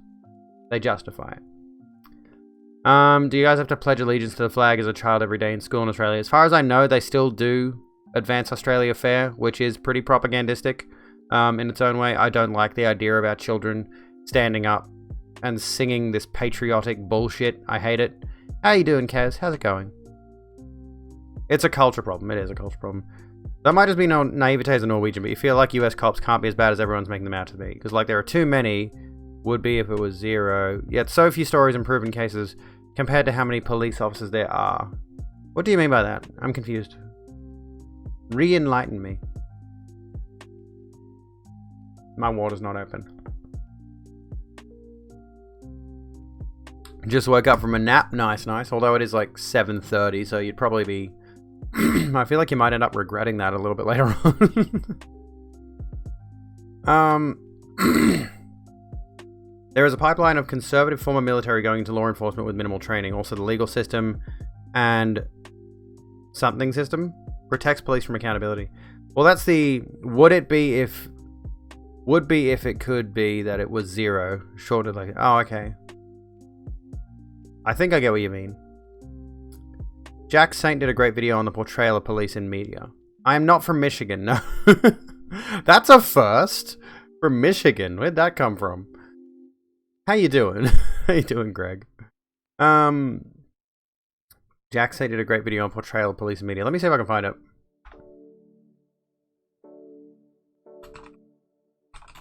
There was also a good, Violence is funny. Here we go. Oh my god, it's half an hour long. I'll bookmark that. I'll save that for later. Watch later. Anyway, I'll like it. Yeah, I'll like the video before I even watch it. Yeah, ContraPoints' Justice Part 1 is good. I love that video. Oh no, I've gotten rid of my Capitol Hill raid picture. Oh, whatever. It doesn't matter. Let's get rid of that. Let's just have my backdrop for a bit. Violence. There are so few stories compared to the number of actual cops. It's like the many is painted bad by the actions of the few. I don't think that's necessarily the case, though. It's very clear that America has an institutionalized... hang on a second. It's very clear America has an institutionalized bad cop problem, right? And the thing is, does shooting in video games encourage violent acts? Yes, of course it does. How could you ever think otherwise? Open image in new tab. That's what I want. I want to look at the image. Have that as my little backdrop there. The thing is, we're hearing so many cases of cops killing people, of cops brutalizing people. We see footage of it all the time, right? And to write that off as though it's just a few rogue actions is to completely dismiss the systemic issue that allowed those actions to happen in the first place.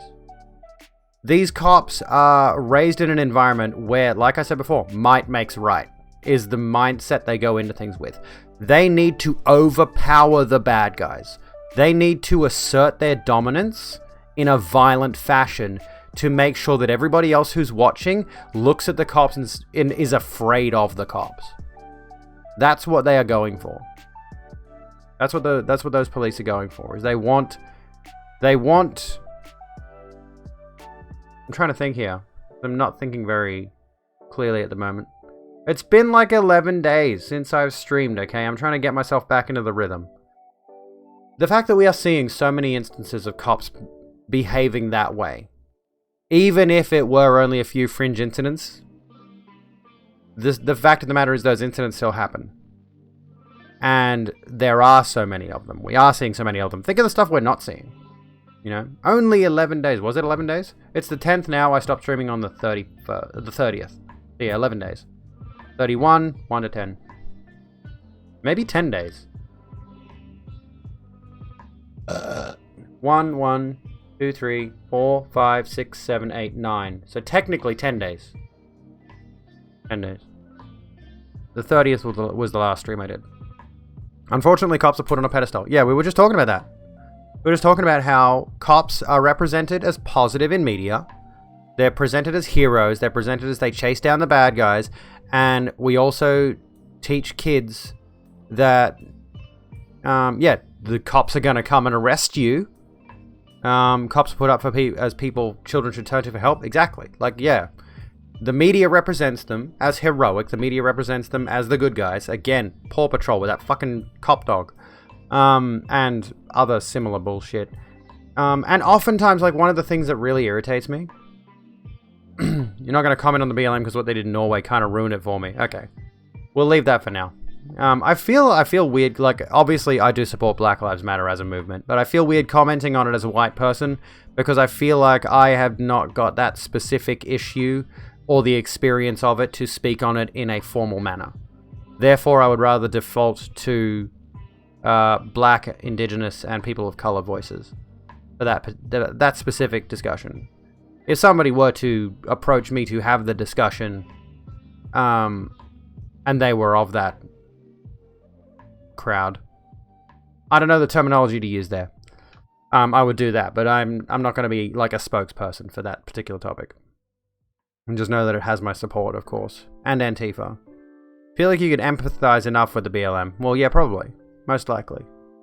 I feel like there's a distinct, especially in Australia, there is a distinct anti-Asian sentiment, which is unfortunate. I've noticed that a lot. There are a lot of people who will gleefully order Chinese food, and then the moment that the delivery driver has left, they go right back to making racist Asian stereotypes. And yeah, it's that kind of thing. It's that kind of normalization of racist behavior that really just drives me up the fucking wall.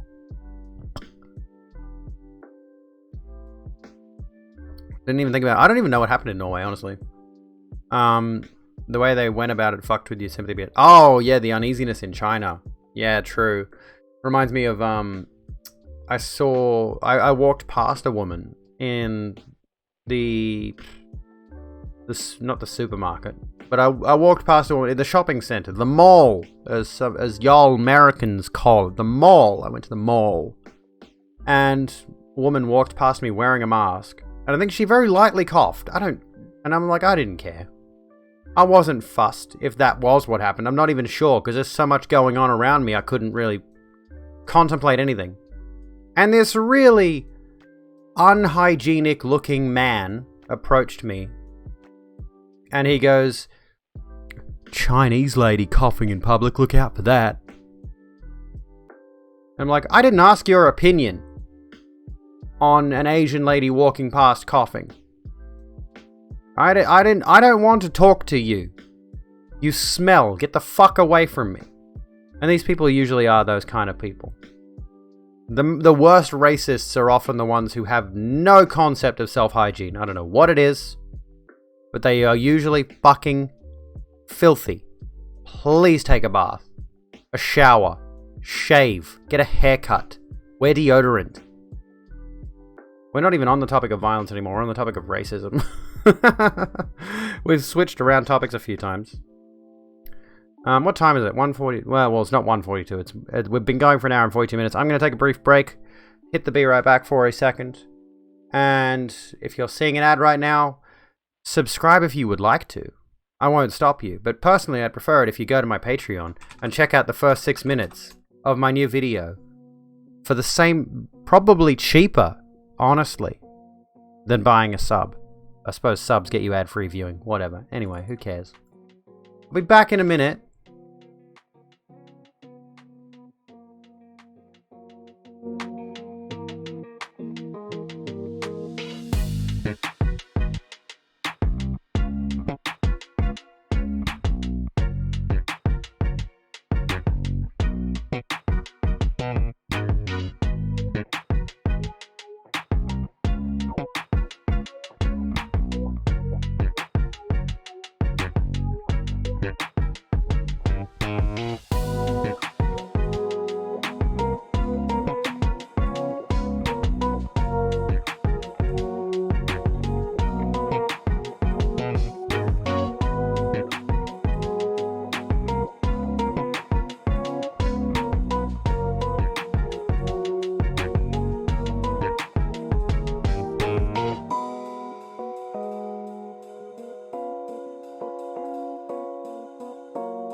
Feet pics in bio. What's up, folks? Welcome back. Hi and bye, Nuella. I was on. Be right back. Let me just put my. There's no actual feet pics in my bio. By the way, how's my profile? I still look like I got a bit of that, like, fucking. I don't know. I don't like my profile very much. My nose is fucking atrocious. Jesus Christ. What should I change with plastic surgery if I could ever afford it? What should I shave off my face? How should I get them to chisel at my brow bone? There's a lot of brow I want to get rid of, actually. I do not like my brow bone. I actually don't mind my nose.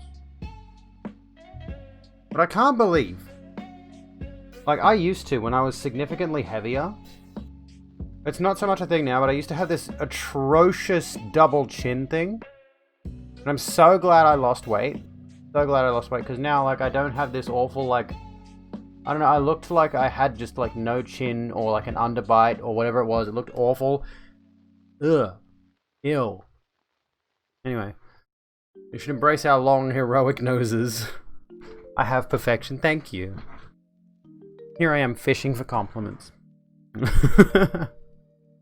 We'll close that for now. We'll get rid of that. Title, topic. Shall we change the topic?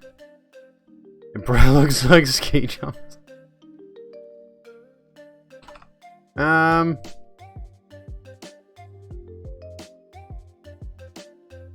Strength, Dex, Int, Faith. Which is the better Dark Souls stat? I don't have a title. I don't know what the next title can be. I don't know what the next topic can be, so I want to kind of get off the violence thing. I've run out of things to talk about. In Norway, 12 to 15,000 people turned up to protest, totally breaking quarantine like many times over. Then the same people went all holier than thou and claimed that turning up for a protest a few hours at the most matter more than the risk of spreading C19 like crazy. Despite the people arranging it trying to limit the number to something that could still uphold social distancing, they were like, oh, but no one got infected probably, so it's fine, as if the risk weren't there and the lack of infection weren't just luck when the healthcare system was running like double shifts and stuff.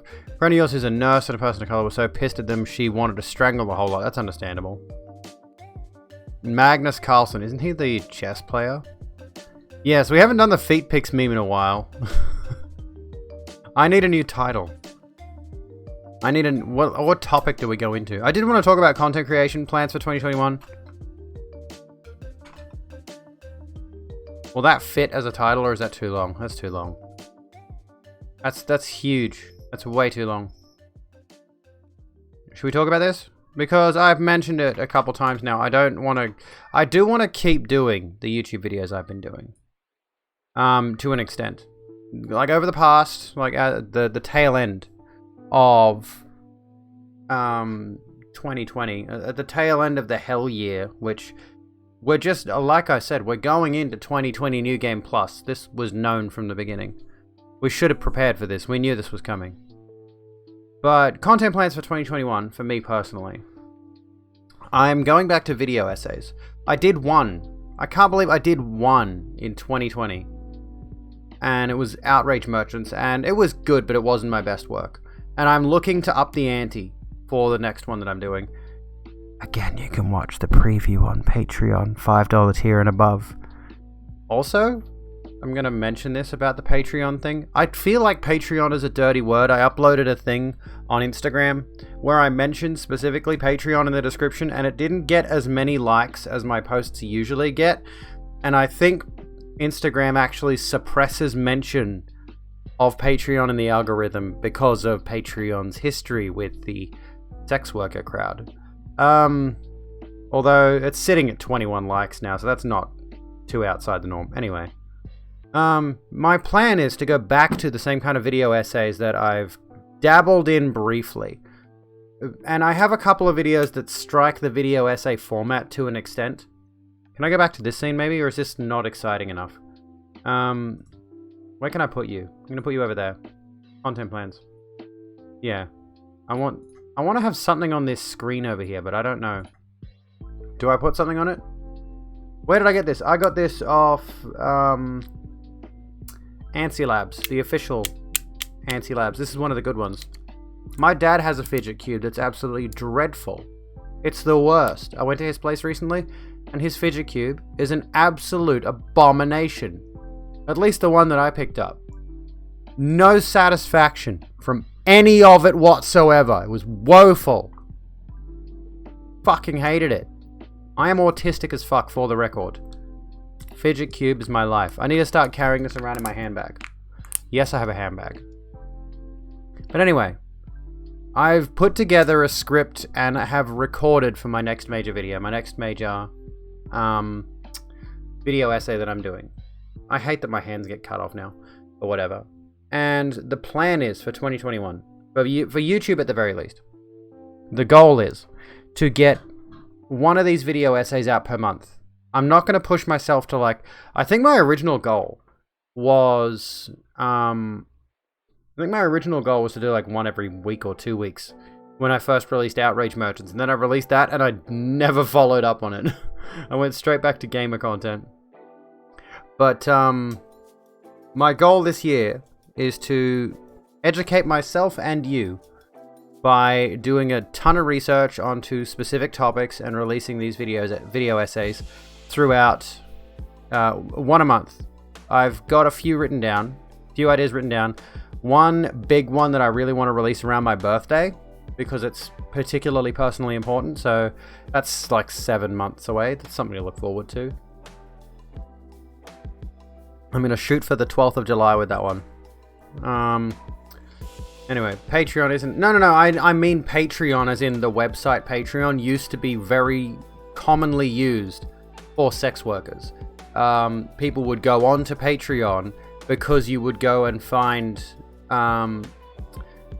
girls doing the sexy things, shaking their bosoms. I don't think you can upload NSFW stuff there anymore, or you can't upload anything nude there anymore.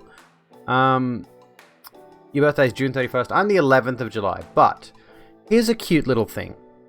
I consider the 12th of July my moment I came out to myself, because it was almost immediately after that birthday, I had this incredible mental breakdown. It was great, where I actually started to question. That was the beginning of my questioning, so I am calling the day after my birthday, July 12th, my traniversary. Am I allowed to say that? My traniversary. The moment I actually had the revelation that I was like, I need to change now before I end up an 81-year-old man absolutely discontented with everything because I never came out. Yeah, Traniversary. And as a result, on the 12th, I would love to release a certain video, which I have had a script for months. By the way, I have no tissues at the moment, so I'm using a roll of toilet paper. And because there's something on the edge of my cup. Anyway. You were convinced you're already following. Hello, Orna. How you doing? Twitter friend. What's going on? But yeah, I am going to be doing something around that time. What's the actual date? What's... July 12th is a Monday. I can stream that night. So, that should be a mask off night. Tomorrow is the first official episode. Look, I'll show you this really quickly. I did this. We've actually got a mask off logo now. And over here, on this screen, we are going to have... since we're on the subject of content plans, I am going to aim to put Calgar in this screen here. Spoiler alert. It's my show, I can spoil it. I'm having Calgar on tomorrow night, and we're going to talk about a few things. We're going to have a lovely little chat. Anywho. Mask on, mask off. Don't get the fixation on gender, because that's because you couldn't be less attached to your gender if you tried. Like, you're female, but that's because, like, boobs and hoo-ha instead of abs and pee. I want abs and boobs. And I'm most of the way there on the abs situation. Honestly. I want to have a tight fucking midsection. I'm working on it. Tomorrow is leg day, though, so we're not doing legs. You doing well? I'm glad to hear it. And yeah, he was streaming Metal Gear Rising Revengeance, which was fun to watch. That game is absolutely ridiculous. But we're talking content plans right now. Content, queens. Oh, you can have abs and you can have food. Trust me. I eat. But I work out like a motherfucker. But I am also on a caloric deficit. I'm just under 2,000 calories a day at the moment, which is a mild deficit, very mild deficit. Anyway, games that don't take themselves too seriously are the best. That's true. I feel like we've moved into a period now where games take themselves too seriously, definitely. I feel like we've moved into a period where there's become this situation with especially The Last of Us Part 2, which won that atrocious Game Direction Award. It did not deserve that. It did not deserve a Game Direction Award for using crunch to achieve its ends. But that's a whole other issue. You know what? We'll talk about that tomorrow. We'll talk about that issue tomorrow, because that is a thing I do want to talk about. I'm also tempted to add another layer of clouds to this back here and have it move slightly faster than these ones. And do some graphical overhaul shit. I might do some graphic streams soon. Oh, another thing for content. So we talked about the video essays. My first video essay for this year is coming out. I want to say within the week. I want to say, fingers crossed, within the week. It's inspired by a certain person in the streamer community, or who was in the streamer community, who latched on heavily to a certain social idea. And it's not about them, but they were an inspiration. And this is a common rhetoric that I wanted to break down, and as a result I made this video essay about that topic. My patrons will know exactly what that topic is. And don't spoil it. Don't spoil it. You can go sub to the $5 tier on my Patreon if you want to watch that preview, but don't spoil it for anyone who was not a patron. But the next every month of this year I want to put out a video essay. I want to put out Magic, thank you so kindly. I'm going to try to plug that Patreon like crazy. I want to start directing people towards the Patreon. And yeah, I'm fingers crossed going to get the video out by the end of this week. Like by Sunday next week, hopefully. But it took me 4 hours. And then another 2. It took me 4 hours to do the first 5 minutes of the video, which is the pre-intro segment. Which is the title sequence introduction. And then another 2 hours to brainstorm and think of how to do the intro sequence.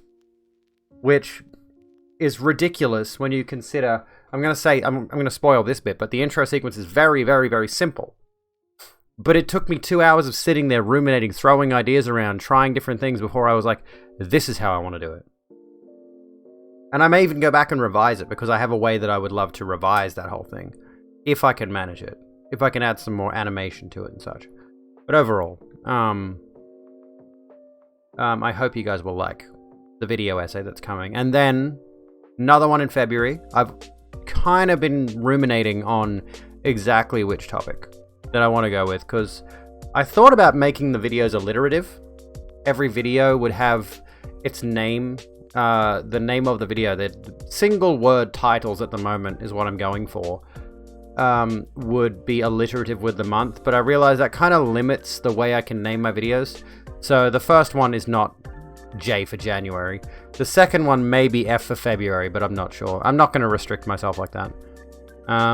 Look forward to a time when games like most other entertainment don't have crunch and to cover a breadth of topics. Yeah. This is why I'm just like, I largely reject the majority of AAA video games now. I don't want to bother with them. I really do not want to put in the effort with... It's become a, like... it's become almost this vegan-ish thing, and I'm not even saying that as a joke with me.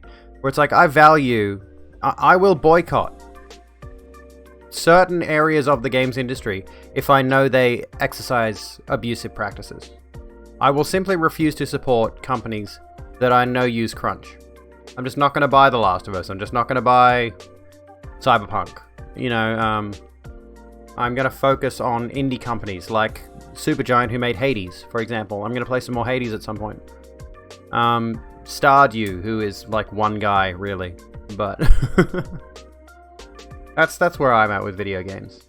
As for streams, I have an experiment for this month. Just for this month. Until the 31st of January. I am aiming to stream every day. Which is going to be very hard. Excuse me. My usual streams are going to go from about 6 PM Australian Eastern Daylight Time to 9 PM Australian Eastern Daylight Time. 3 hours.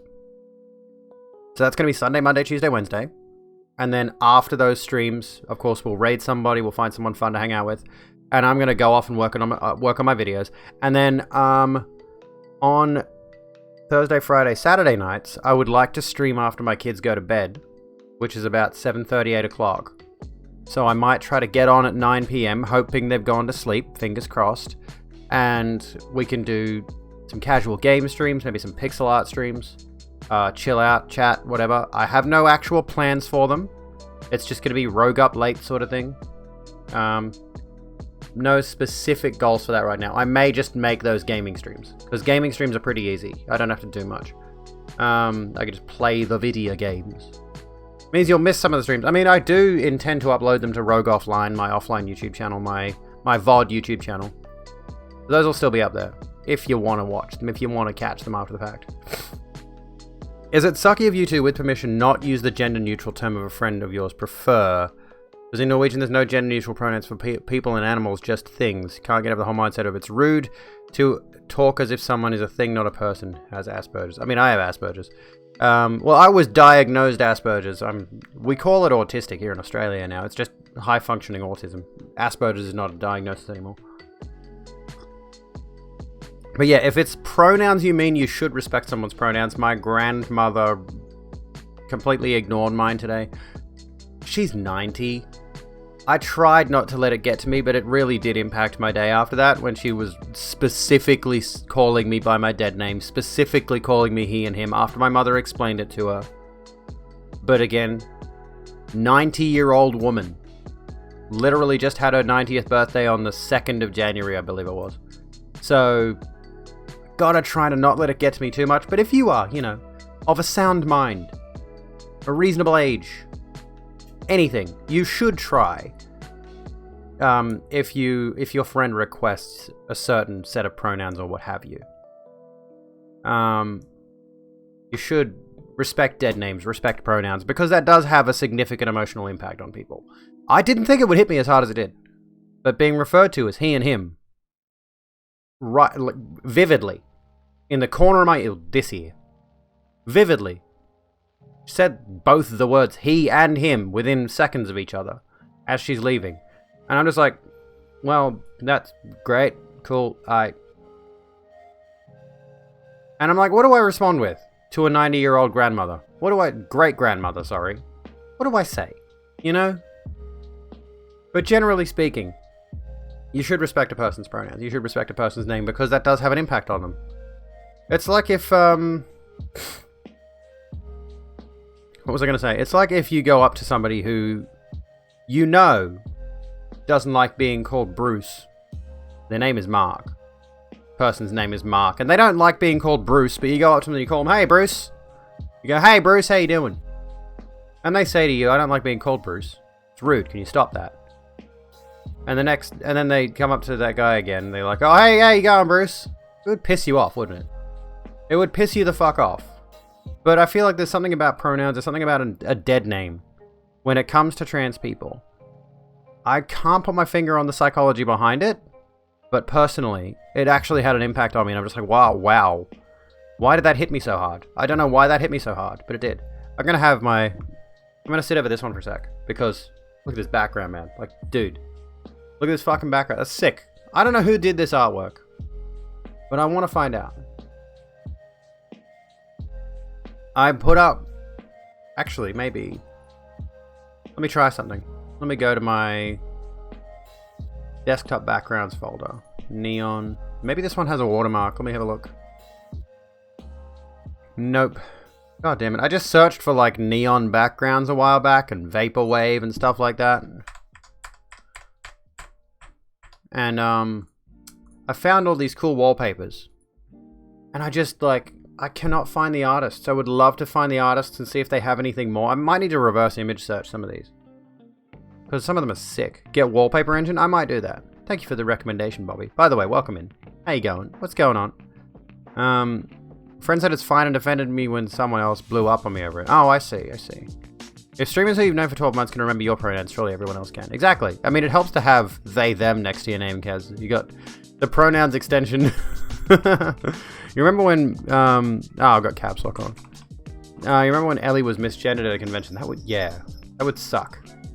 It would absolutely suck. And like, I see trans women. I follow a lot of trans women on Twitter.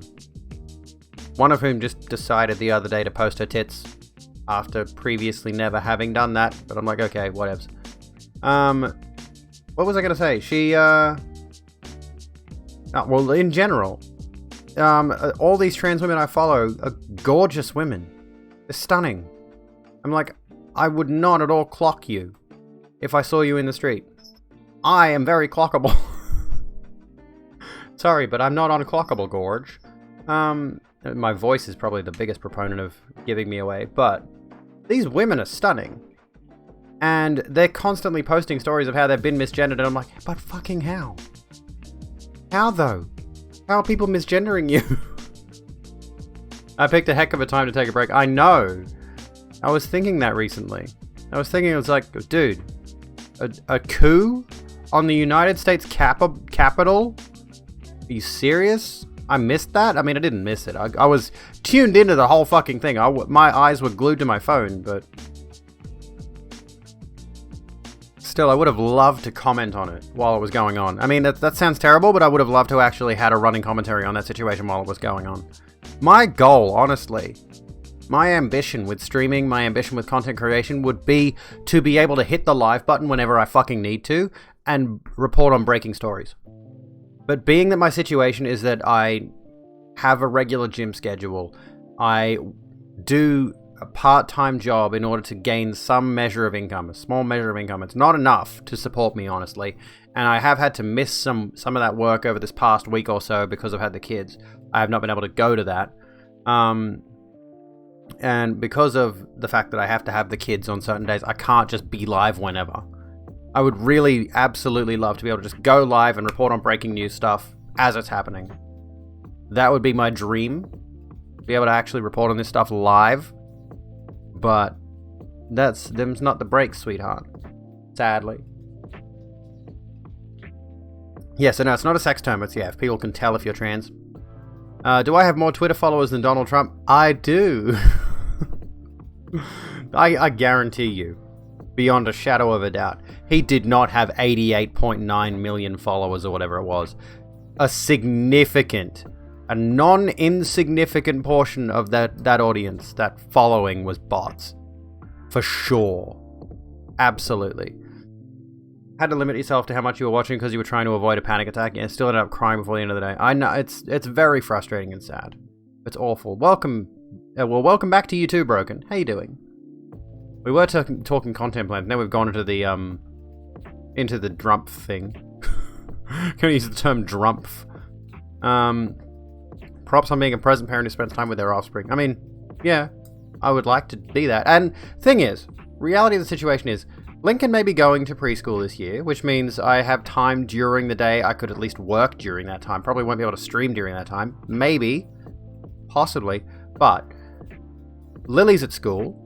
Lincoln might be going to preschool, which is going to be the same hours. So that's a good chunk of like from, say, 9 till almost 3 o'clock.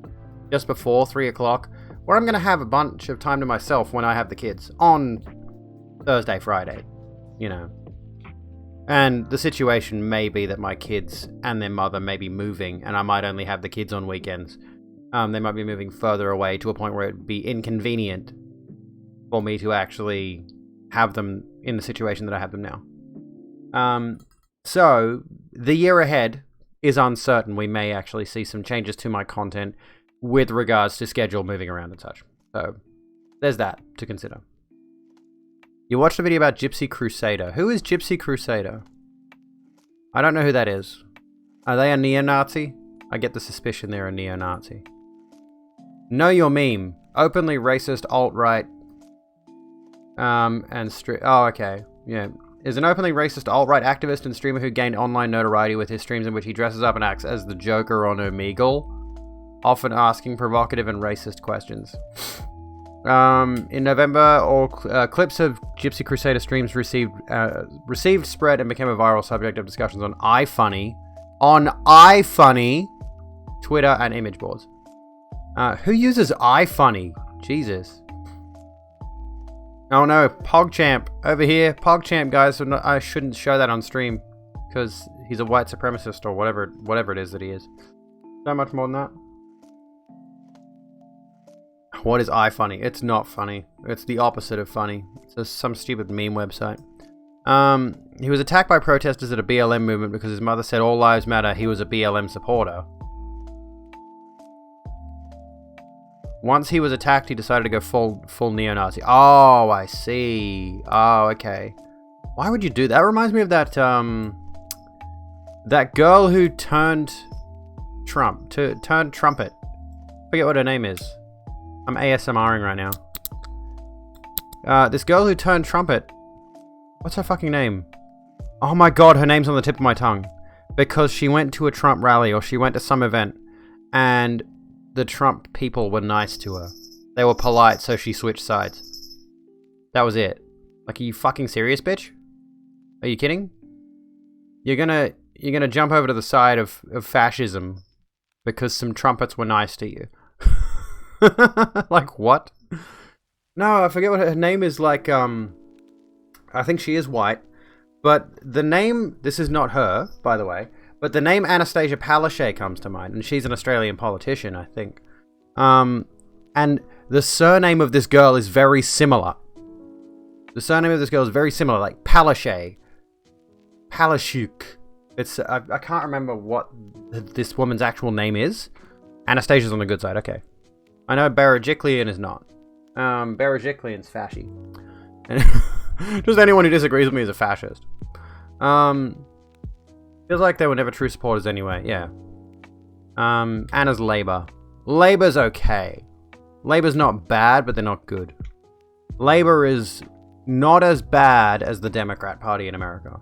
As the Democratic Party? Yeah, whatever it is. Labour is our lesser of two evils. I would prefer the Greens. No, the Republicans are the far-right party of America. What was I going to say? Yeah. Don't mind Anna, at least she's getting shit done with this lockdown. That's good. I do believe Republicans are very cultish. It's gotten to a point now. And it's hard to look at Republicans as though they have, in any way, shape, or form, the best interests of everybody who is residing within their nation at heart. These are people who explicitly want certain people living in their nation to either not live there or to not have rights. That's where we're at right now, and we know this. We are aware of this. The Republican Party is, and always has been, inherently fascistic. And it hurts me to see that Joe Biden is saying that we need a strong opposition in, like, not we, America. You know, the current head and future president, Democratic Party, Joe Biden, went on Twitter and he's like, we need a strong Republican Party in this country. It's like, no, you don't, America. No, you do not. Okay? The Republican Party has proven exactly what its interests are. Especially with this Trump situation. I guarantee you, many people who consider themselves more moderate amid the Republican Party were looking at the raids on Capitol Hill and going, yeah, go. Go, you little red fire engines. They were cheering it on. Silently. Sitting in the break room at their supermarket job or whatever they were fucking doing, going, yep, they should be doing that. Like, over a quarter of them still think the election was rigged. I think Ted Cruz said like 39% still think so. Jesus Christ. They're not conservative. I mean, that's the thing. Conservatism is a disease. Conservative, by its definition, means the status quo. To conserve things. To keep things as they always were. To keep things in a perpetual state of just never changing, never upgrading or improving. So conservatism by itself is evil. Conservatism by itself is inherently holding society back. We shouldn't want a conservative society. Like, I used to think, as a kid, that politics was, are they going to take the government money and fix the potholes in the road? Or are they going to take the government money and build this bridge over here? Like, that's the extent of politics, right? That's what the politics do. Color, sepia. Well, how's that going to work? Hang on, I can do this. Hang on. It's going to be awkward, but I can do this. Hang on. Give me a sec. Let me go to this for a second. Let me go to filters. Sepia. Can I copy this? All right, let's go over here. This would be really tricky to set up. Let me go to filters. Paste. There you go. Good shit. Fam. I can do this. I know how to do it.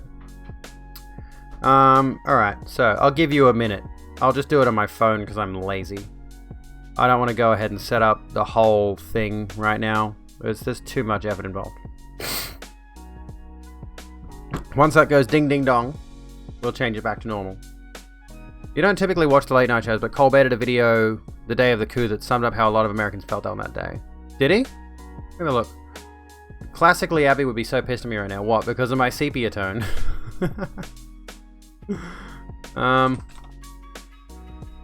Was it on his Twitter? Steven at home? 19.2 million followers. Let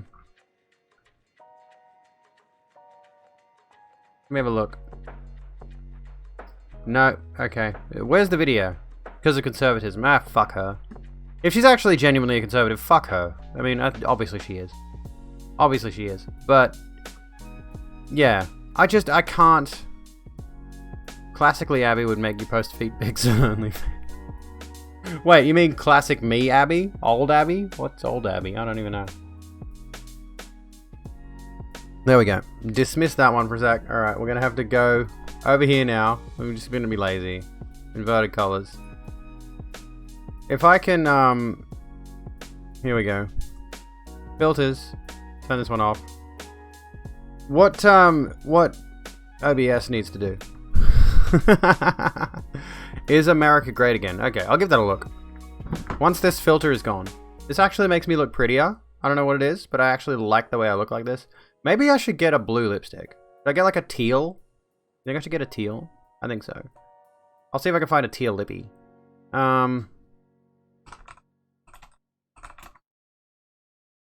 Is America again? Is America great again? 3 days ago. I'm assuming this is it. Alright, let's have a look at this. Is this the one? Hey, Republicans who supported this president, are we great again? Live monologue. Here we go. I love this hair, by the way. Look at that. Can you imagine if I did the full Charalanazard thing?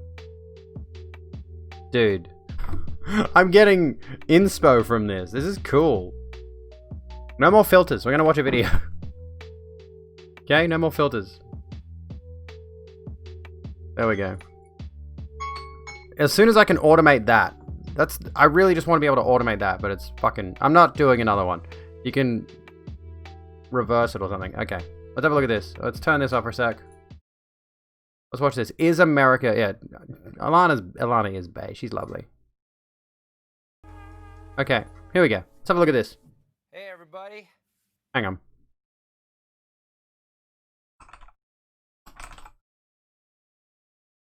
I didn't change it. Hey, fuckface. I put it on America Fuck Yeah. You put it on America Fuck Yeah, you cunt. Don't you change that back on me. Hydrate. There we go. A little bit of water. Alright. I'm assuming that's pre-recorded. Oh, there we go. There you go. There's that. There's that whole thing. That's the whole situation right now. That's the situation. Summed up far better than I ever could, because I'm just some hopeless Australian who isn't clued into all of this stuff. What is going on with that right now? It's been, what, 2 days? Yeah, it was 2 days ago that it happened. It was the entirety of Twitter. Was it 2 fucking days ago? I can't recall. Like, including today, was it 10th, 9th, and then 8th? Like, today's the 10th, for me. The 9th and 8th. Was it the 7th? Like, God. This year is already going so fast and the days are blurring together, I can't think. My goodness. Let me have a look here. Well, this was uploaded January 6th. What? How long ago did this happen? Oh my God, what's going on? What's going on? Oh my God.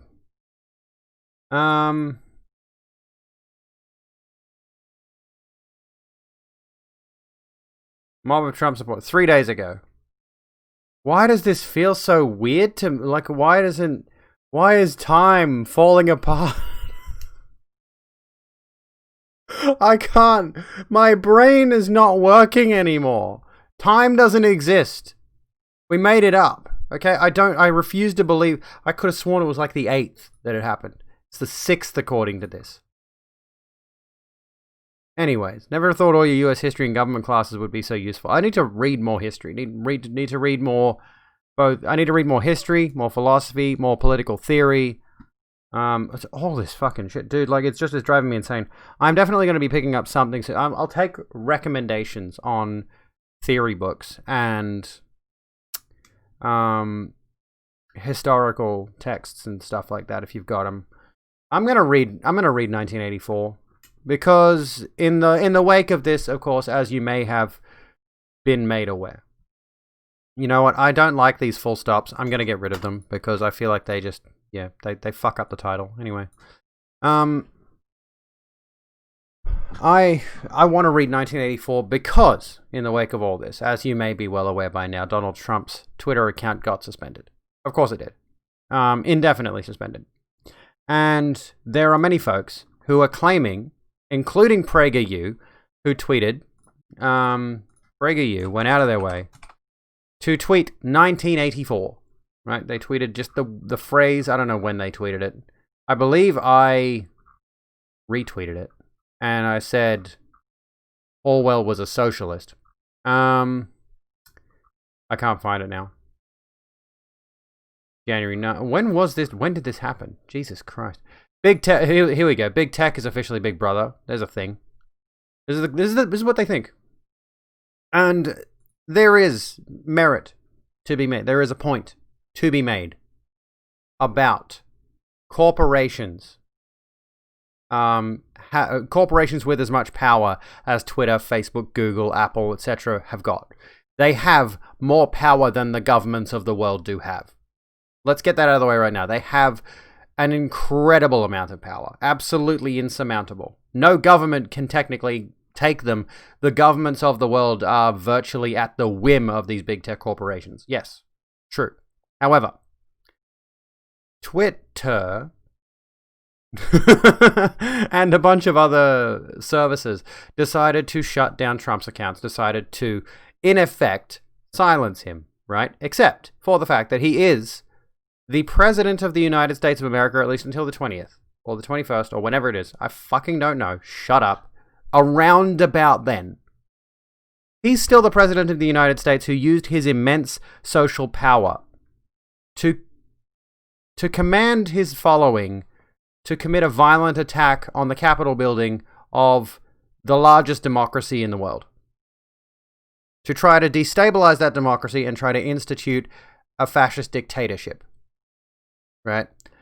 And he still has all the... You want to know the worst part? He still has the power to do a press release at any fucking time he wants. There is the office of the press. He can just say whatever he wants in a press release whenever he feels like it. Him losing Twitter, like, yeah, I think it's hilarious that he's been suspended on Twitter. I think it's the funniest shit in the world. I can only imagine him melting down over losing his Twitter account. It's fucking amazing. But he still has the office of the press until he's out of the presidency. And I forget what the next part was. I had another point that I was going to make here. He led a fascistic coup. He orchestrated this. He encouraged it over months and months and months. He's been building this up for a long time. You know, he's been wanting this to happen for a long time. He has been, and the video that he put out, one of the videos he put out ends with him saying something to the effect of, "Our journey is just beginning." Okay? So he got to the end of his little spiel, somewhat denouncing what was going on. And then he goes, "This is just the beginning of our journey," at the tail end of his presidency. Fingers crossed he gets impeached and is never allowed to run again and is chased out of America or is assassinated. I don't fucking care. Get rid of him for good. I don't care. But I do think him losing his Twitter account, the image of him sitting on the toilet taking a shit, being unable to tweet from the toilet, it brings me great joy. I do believe he actually used the POTUS official presidential Twitter account to start tweeting the same kind of shit he would from his personal account, and the tweets got deleted.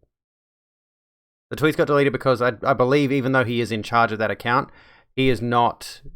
He's not allowed to do that kind of thing. You know, happening though in far too much quantity. Look at all the apps that Facebook has consumed. Yeah, it's true. There is definitely big tech monopoly in place here, but the message that needs to be sent is that the big tech corporations shutting down a man who was literally trying to emulate Hitler, trying to emulate Mussolini, trying to emulate fascist dictators from ages past, and trying to become buddy-buddy with people like Vladimir Putin and Kim Jong-un and all of that, and copy their mantra, copy their method. You know, them shutting him down is more democratic than anything he's done during his presidency. Think of all the executive orders he's done. Supporter of the Hey, cause. Stormy. Oh, well. Oh, woo. America fuck. What the fuck? America fuck. Hang on, welcome to the sub lounge. America fuck. Oh, no, not that one. America fuck, yeah. Thank you, Stormy. Thank you so much. I've shrunk my camera scene, so now my arms don't go out to the edges of the fucking... I gotta keep my arms in here. Keep America fuck. Oh, thank you for the sub, Stormy. I hope you're doing well. Okay, America fuck is better. Let's go back.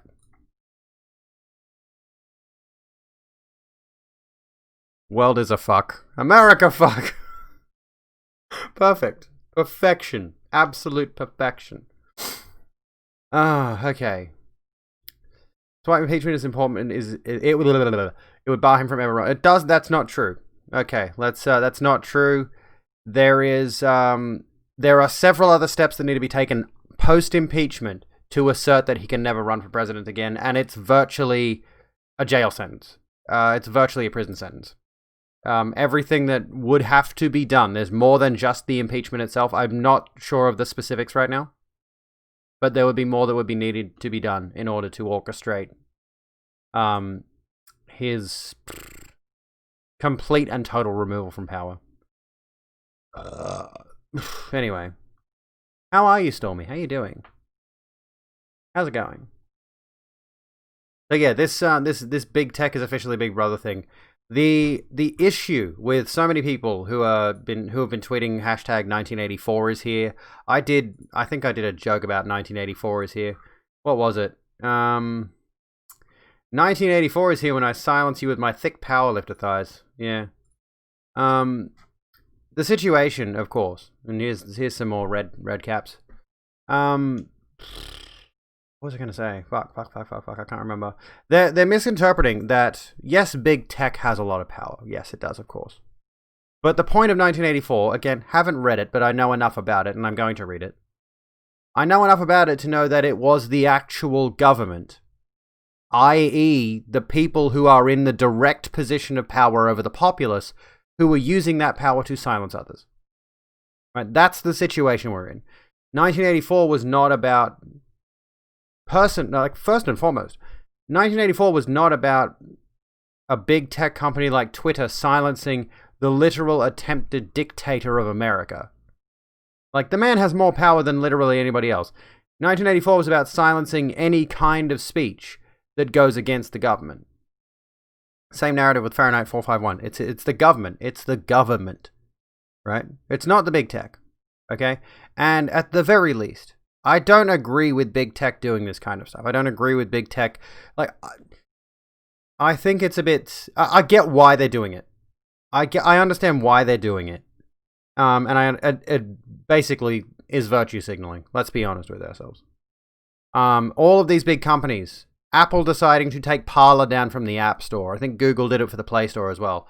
Like, Parler being the right-wing Twitter that they're trying to get going. Google and Apple shutting that down for good reasons, because it was being used to incite violence. It was being used to orchestrate these events. So they're trying to shut down that discussion. They're trying to shut down those people from having the capacity to do that. And yes, I agree with that. I agree with shut down their meeting places, shut down their avenues to try to orchestrate more of this kind of hateful, violent bullshit. Because they don't deserve to be in power. They do not. But at the same time, it also lends credence to the idea that the big tech have more power and more value than the actual governments do. And that is, of course, frightening in its own way. So, but one thing I will say with all of this is, amidst this situation, when we are faced with, again, a fascistic coup attempt, a literal coup d'etat attempt, right now, should you really be focusing on the big tech thing? When the issue is, like, they're already trying to move on from a few days ago, the President of the United States incited his audience to storm the Capitol. Steen, I can't read that. Steen, welcome. How you doing?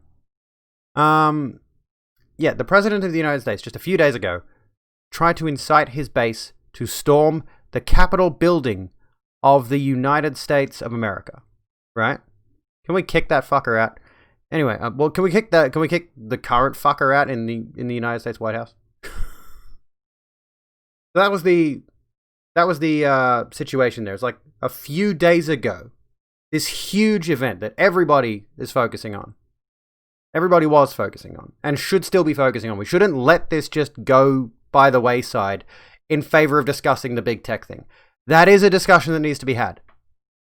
But I feel like if we immediately move on to whatever else and just ignore that, if we immediately move on to, oh, they banned the President of the United States, what are they going to ban me next? And a bunch of people did get banned off Twitter and other places. Good, fuck them. But it's like, now's not the time. We cannot let this kind of thing slip under the radar. This was absolutely abhorrent behavior, right? We should not be allowed to let this just slip by. You know, that's what worries me. Is that the flow of information is moving just ridiculously fast these days. So ridiculously fast that we can't keep up with it, right? I mean, how much stuff can you remember of the past week? What else has happened in the past week? Has anything happened with the COVID vaccines? What's going on with that? I don't even know. And time has been moving so weirdly. Our perception of time, my perception of time, is going out the fucking window. I can't keep up with all the information. All it's done is given the fascists something to point at instead of keeping the focus on them. Exactly. That's what I'm trying to get across. Yeah, it's like they're trying to distract from the real situation, and that's the dog whistle right now. The dog whistle is big tech is big brother. The dog whistle is how long until they start silencing all of us? How long until big tech companies start saying, oh, you can't say this, you can't say that, blah, blah, blah. Yeah, I feel overwhelmed as well. It's just too much. There's too much to take in. And when we have a big event like this, 4,000 COVID deaths the day of the riot. Jesus Christ. Did I see the girl crying about how she got maced? She gave her name and city state she lives in and said, it's a revolution, bitch. Should be glad she wasn't shot. It's the TERFs. I'm being silenced. Front page essays all over again. It's that exact thing. It's like it's that literal exact thing. They are trying their best to redirect the situation. They're trying to change the conversation to rebuild their support because I know for a fact. Sorry, I know for a fact some of these people have definitely lost supporters in the wake of this. She's also been arrested. Good, fuck her. Talk shit, get hit. Oh, that's where we're at with that. Okay, I am in need of a leak. I need to take a leak. We took our last break at about an hour 40. It's 3 hours in now. So an hour and a half-ish every break seems pretty good. Fuck around and find out. They found out. Exactly. So yeah, I'm gonna go to the bathroom really quickly. I don't know how much longer I want to stream for. I wanted to get some editing done tonight because I don't know how much editing I'm going to be able to get done on this video over the week ahead. So I want to get as much done as I can because I really want to show you guys this video. I really think it'll be a good one. When we come back, we might continue talking about MAGA, or I might find someone to raid. I'm not sure yet. We'll figure it out. I don't know. I'm kind of hungry, and I've got these vegan nuggets in the fridge. I'm not explicitly going vegan, but I'm trying more vegan foods. I tried a vegan burger from Grilled the other day. That was pretty good. Subscribe if you want to. I just realized I haven't had the music on this whole time. Anyway.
Dang, I missed Azera. Have a good one, Azera. I'm sorry I missed you. America fuck!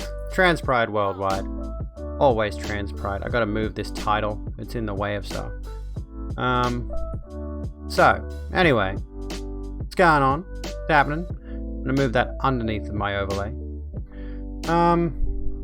There was racism at the cricket. There's always racism at the cricket. Why is that not? Oh, there we go. That's why. Okay, cool. Just turning the... Because I had the desktop audio volume set up in OBS to like max volume so we could hear the Stephen Colbert video.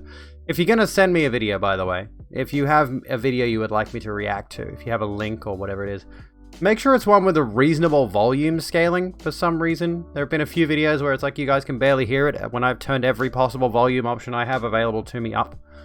I don't know how that happens, but I've watched some videos where I'm like, I can barely hear this bitch. What the fuck's going on?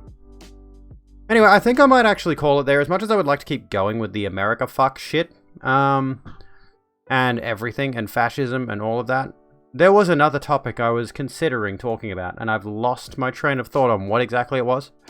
But I'm going to call it there for now, if you have not already. Go to my socials. I'm not even going to use the outro scene. I'm going to redo my outro scene, I think. I'm going to redo my outro scene. And we'll come back to that eventually. Here's what we're listening to, by the way, if you were interested, Stream Beats.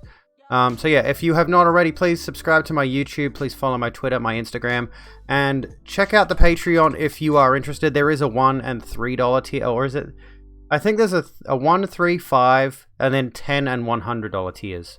So if you want to give me a dollar tip, you can do that. I don't mind. I've had at least one $1 tip on Patreon. And we're going to find somebody to raid really quickly. I haven't really picked anyone out, so we'll just quickly open up whatever. Twitch.tv. We'll go to this. And we'll see who is around. Who we can harass. Who's online? Who's doing things? I follow way too many people. Who's recommended live channels we think you'll like? Based on what? Honestly, based on what exactly? Who can we go to? Glad you woke up in time to stop by. I appreciate you being here, human. You know what? I can change this. There we go. Thanks for hanging. There we go. That's a good title, isn't it? We're gonna check out shortly. I'm sure there's a way that I could do that so that I can just press a button on my Stream Deck and change between different titles. I'm gonna try to schedule my like tonight's content was just all over the place, just whatever. But I'm going to try to schedule my content more succinctly next time, and fingers crossed, I'll have buttons set up on my Stream Deck and we can just like click a button, change the title. Dead Pirate Brandon? Possibly. I don't know. I don't feel like watching Pathologic. Who can I raid? There's no one that I'm really particularly keen on right this second. Why is there no one right this second? I'm curious to watch. By the way, I've noticed. What's her name? Lush Spaghetti hasn't been online for a while. I don't know what she's been up to.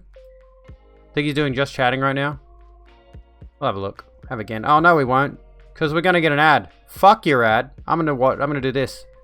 I'm gonna take us back to the Senate, to Congress in America, because fuck ads, fuck advertisement, fuck capitalism, fuck your bullshit. Okay, I think that's, yeah, we're back to Brandon now. Okay.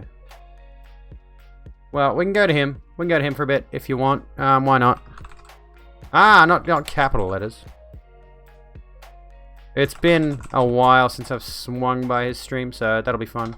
I should be live tomorrow for the first actual official formal episode of Mask Off. I'm going to be having Calgar on. He's going to be hanging out. We're going to be talking about the games industry, gaming in general, crunch, workplace culture, all of that kind of stuff. We've got a pretty big show packed for that one. I am looking for more guests for Mask Off. I've already got quite a few lined up. I've probably got guests through to at least February or March at this rate, which is pretty cool. And then, of course, if you are not already, I'm going to, again, plug the YouTube. Go subscribe to my YouTube. Get ready for my next big video, because we're going to be going hard.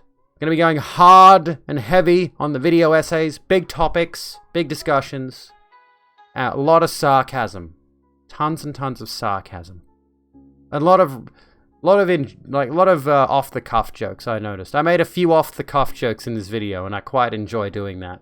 I probably shouldn't.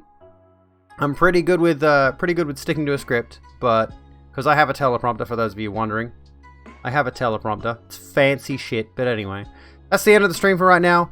I love you all. Be good to each other. Be kind to each other. I'll see you when I'm looking at you. Ta-ta.